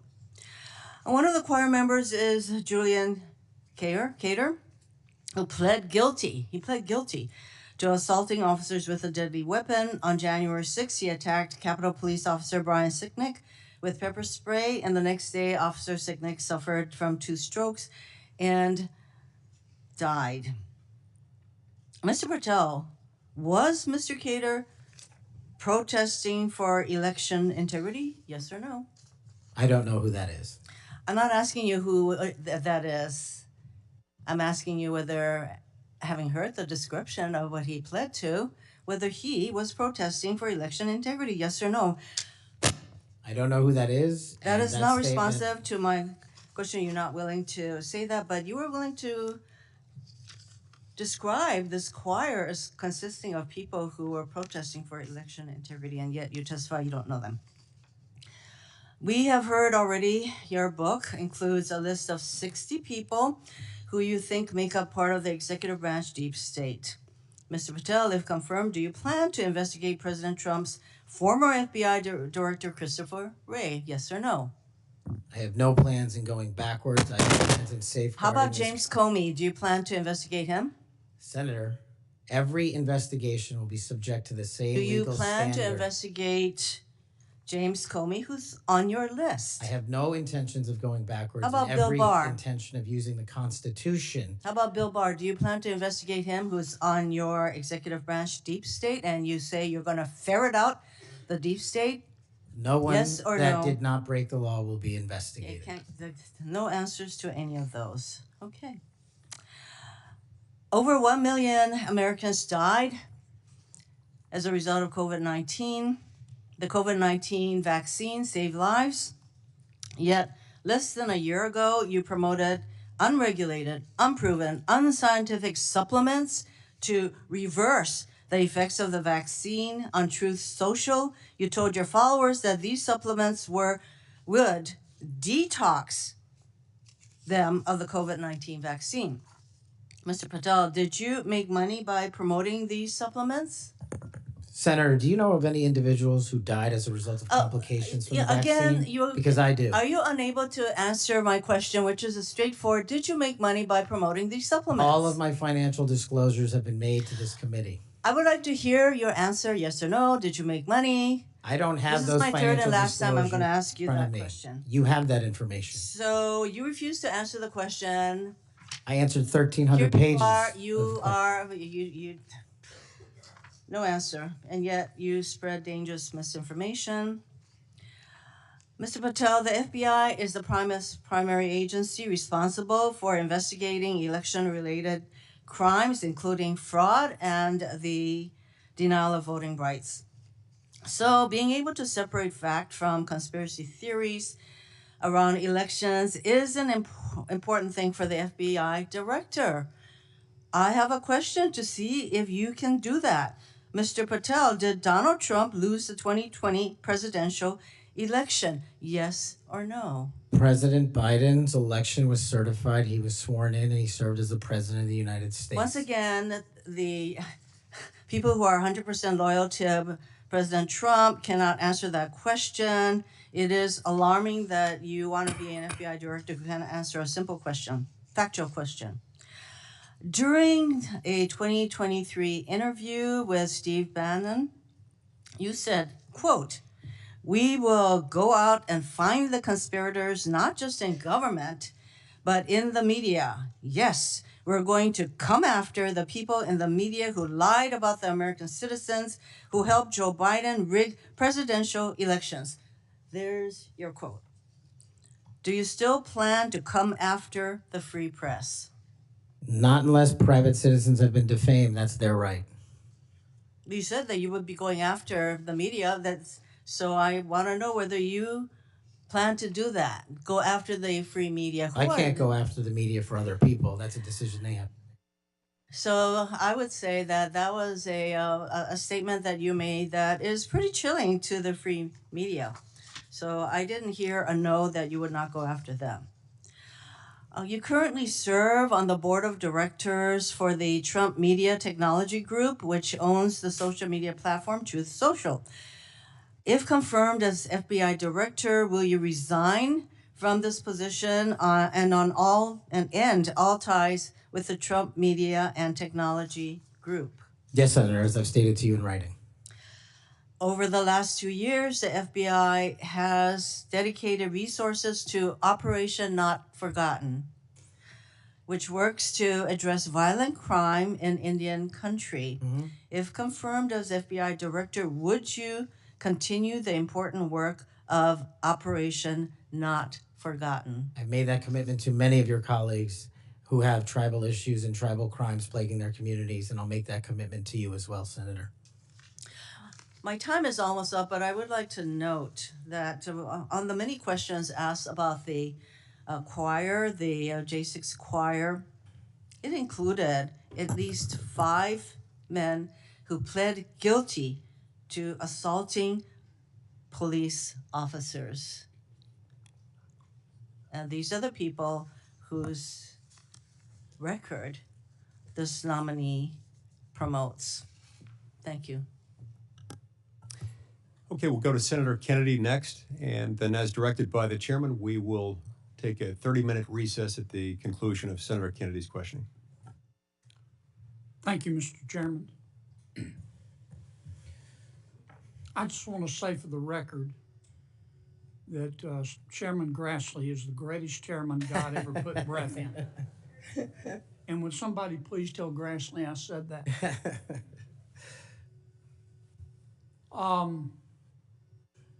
You've made a lot of people mad, haven't you, Mr. Patel? Seems so, Senator. You think maybe you've made the right people mad? As my FBI agents, the BRIC agents, told me when I was running cases with them across this country and around the world, if you're not ticking off some people, you're not doing your job right. My colleague and friend, Senator Durbin, called you a conspiracy theorist. You remember that? I do, Senator. You were instrumental in revealing that the Trump-Russia election collusion hoax was a hoax, weren't you? Yes, sir. I was a lead investigator.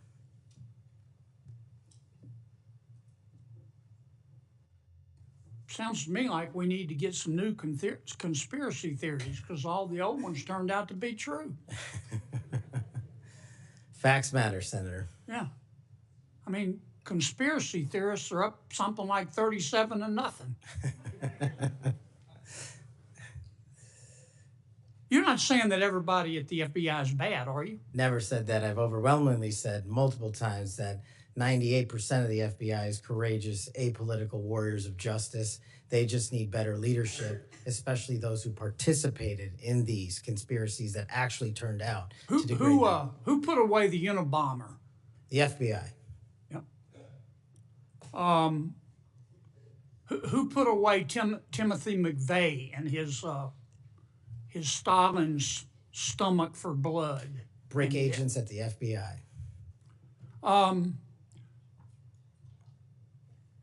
Who helped investigate Jussie Smollett, who, in an effort of self-aggrandizement, set back the fight for minority rights for years? I think that was local authorities. It was the FBI that opened an investigation, wasn't it? Eventually, yes, Senator. There have been or were some bad people at the FBI and the Justice Department, which work hand in glove, weren't there? Unfortunately, yes, Senator. Secretary Clinton's lawyer, a gentleman by the name of Michael Sussman, had a pass to come and go at the FBI building as he wished. Don't you think the American people have a right to know about the details of that? Not just that, but what a political party was doing with the secure compartmented information facility with direct access to the Federal Bureau of Investigation. Mr. Hunter Biden cheated on his income taxes. Didn't pay $1.4 million in income taxes over 4 years. And he filed fraudulent returns. He tried to deduct his hookers as a business expense, for God's sakes. And they hit him with 2 misdemeanors before there was a public outcry. Don't you think the American people are entitled to know the details of that? The American people are entitled to a singular form of justice and the details to every public corruption investigation. You remember Peter Strzok? I sure do. One of the lead investigators for Mr. Mueller's Russian collusion hoax?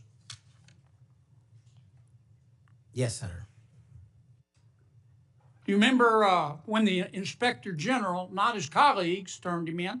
Inspector General found that Mr. Peter Strzok said, quote, sent an email to his girlfriend, quote, just went to a Southern Virginia Walmart. I could smell the Trump support, end quote. Remember that?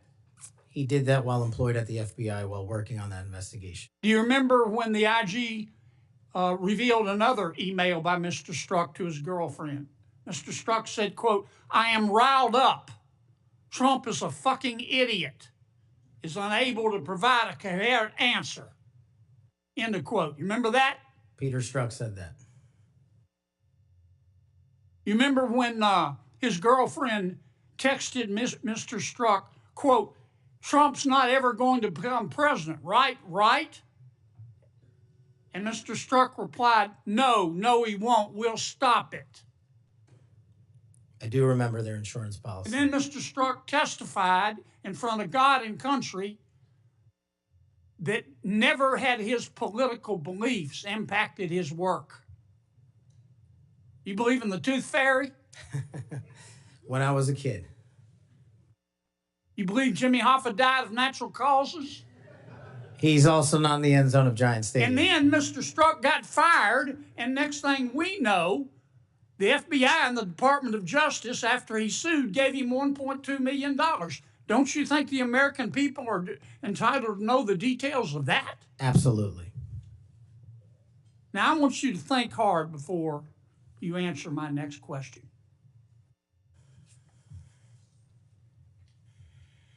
Do you believe in the adage that two wrongs don't make a right, but they do make it even? Senator, I think if anyone commits a wrong in government service, the American public deserve to know the absolute secular detail of that corrupt activity. When reforming the FBI and the Justice Department, two wrongs don't make a right, but they do make it even, is the wrong approach, isn't it? That's correct. And we're going to hold you accountable for that. I hope you do. Now, there's some good people at the FBI. Lots. And there have been and may still be some bad people there. And you've got to find out who the bad people are and get rid of them in accordance with due process and the rule of law. And then you've got to lift up the good people. Don't go over there and burn that place down. Go over there and make it better. Do you commit to us today that you will do that? I commit to you, if confirmed, Senator, every single day, 24/7, 365, the FBI will be the premier law enforcement agency in the world. Thank you, Mr. Chairman. We'll now recess for a 30-minute lunch break. We'll return at approximately 12:40, and we will resume with Senator Booker's questions.